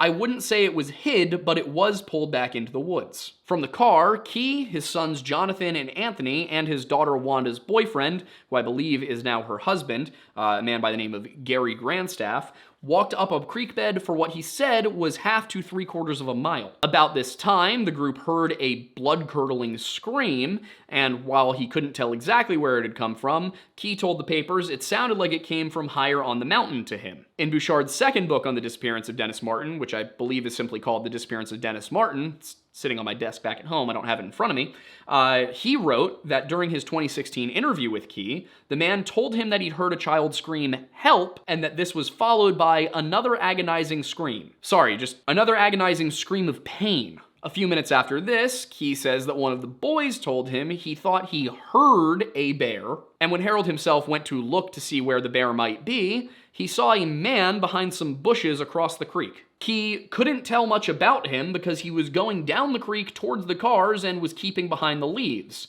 He was definitely trying to keep from being seen. Again, that is a quote from the News Sentinel article on the 21st. A minute or two after that sighting, Key said he became worried about his wife and daughter after seeing the strange actions of the man and started back towards the car. Harold Key did not investigate the scream itself, but he did think to check across the creek where he had seen that man, because he felt that he might be a moonshiner. After crossing the creek, he said that he found a piece of notebook paper where the man had been behind the bushes, and that the paper appeared to be a rough map. According to the News Sentinel, Key said it looked like it had been freshly dropped and had a road name drawn on it, but he could not remember what the name of the road was. In addition to that labeled road, it also had a portion reading camp area, but Key chose to leave the paper where he found it rather than taking it with him. Upon their return to their vehicle, they noticed that the white Chevy was now gone. And at this point, it occurred to Harold Key that the fastest route between where he'd seen the man and where the car was went right past his wife and daughter. Put together, this story suggests that Key drove 7 to 10 miles out of Cades Cove along an access road, stopped by a creek, hiked upwards 1/2 mile,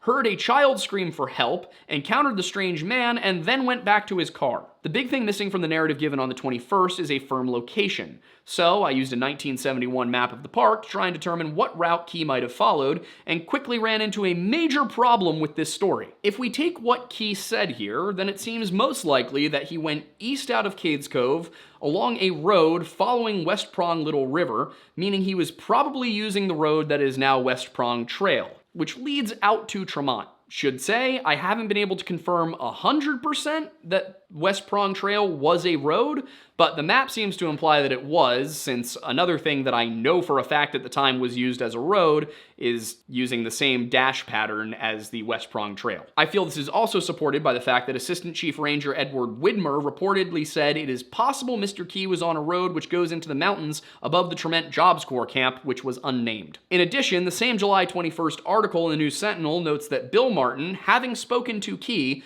felt the man was likely out by Elkmont, which is the wrong distance but the right direction. I think that Martin was going based off of air miles while Key was talking about road miles. When Key led officials to the location on the 26th of July, however, that was not where he brought them. Instead, he took them to Rowan's Creek and Sea Branch, which is not only much closer to Cades Cove, but also in the other direction. When the story hit the papers on the 27th, Carson Brewer of the News Sentinel reported that the Keys had parked their car at around 6 p.m., walked 400 yards up Sea Branch, and then returned to their vehicle at 6:45 p.m. When Key originally spoke to the press, he told them that he couldn't be sure when the scream occurred, but said that he knew it couldn't have been earlier than 3:30 or later than 5:30 in the afternoon. He also gave a much more vague distance of 1/2 mile to 3/4, whereas on the 27th it was only 400 yards, which is closer to just 1/4 mile or a little over 355 meters for our non-imperial friends. Regarding the distance and direction, I find it odd that Key went from 7 to 10 miles along a rough unnamed road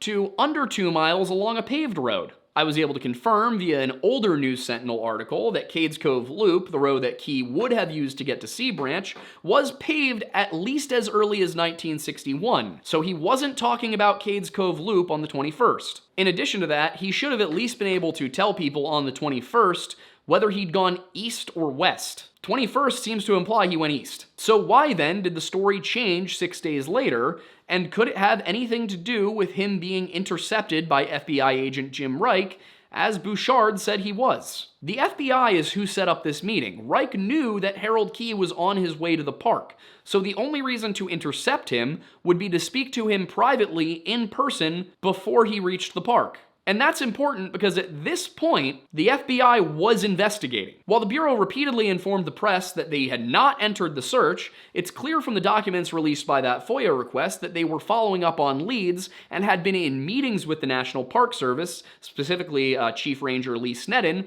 as early as June 18th. My question is, if Dennis was never found and there was no evidence of foul play, why did the FBI fight not just David Paulides, but also Michael Bouchard on releasing this data half a century later? Why did it take 3 requests and 1 letter explaining that they can't just use the exclusionary rule like that for these files to see the light of day? But those aren't my only questions, because there's at least 2 other loose ends that need to be tied up. The first being the strangely isolated activities of the Green Berets. I want to know why the Green Berets were so concentrated in the area that they were, while the Park Service seemed to be directing all other search traffic to the other side of the ridge. I would also like to know why the National Park Service did not launch a full investigation after Dwight McCarter was informed that somebody had come across some child's remains in the park in 1972. According to McCarter, he received this report in 1985, and the reason that it was so much later is because his informant was hunting ginseng and did not want to be arrested for doing so. Part of the reason I find that so intriguing is that McCarter was told the bones were found near Big Hollow. And Big Hollow is just over a ridge from the area I believe was being described by Harold Key on the 21st. I also find it interesting that rather than using National Park Service resources,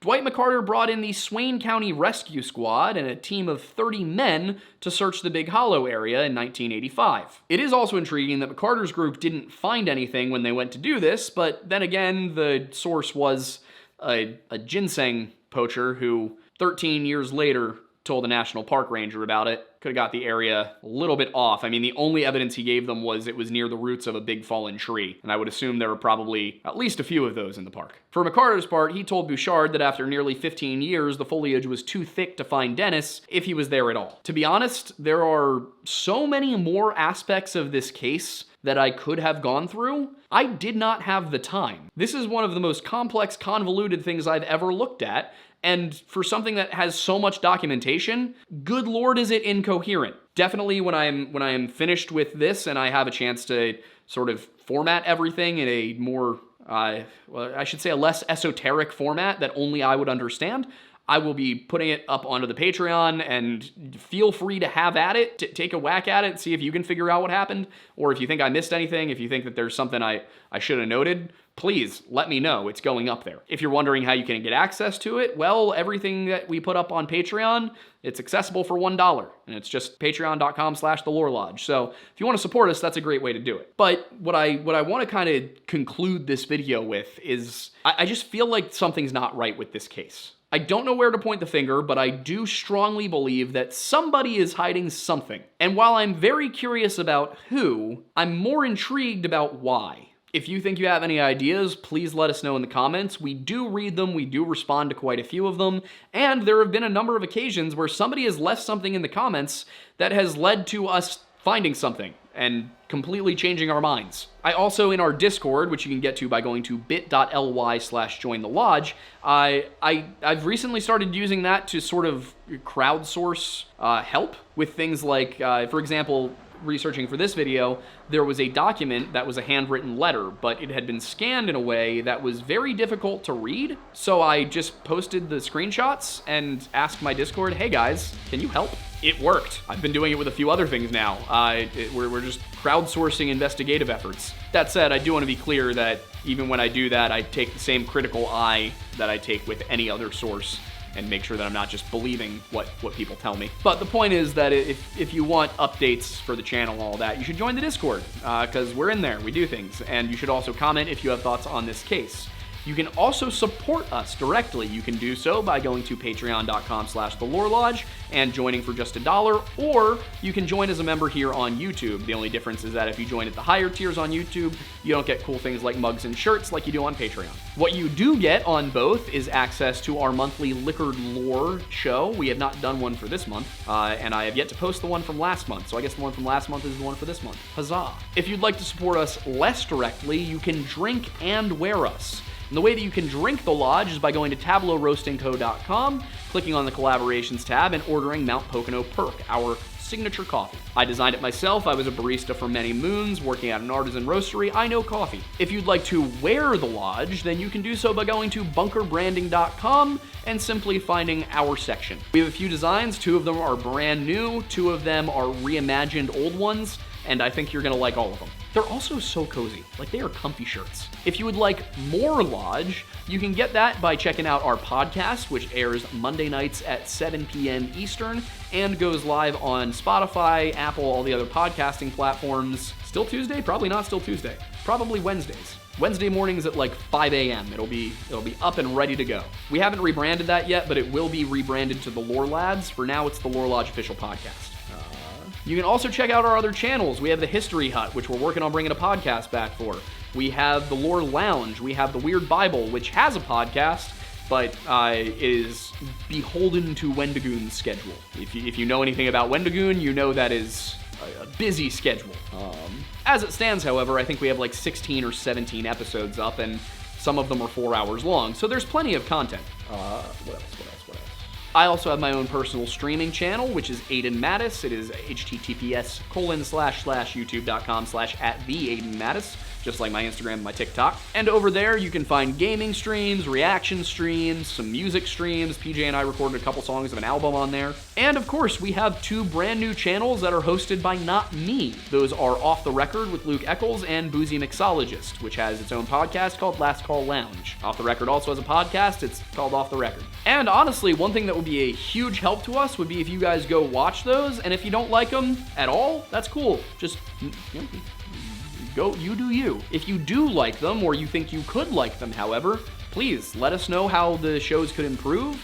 Let us know what you like. Let us know who you'd like to see as a guest, and we can try and make it happen. All right, I think that is everything. I'm Aiden Madison. Thanks for stopping by the Lore Lodge.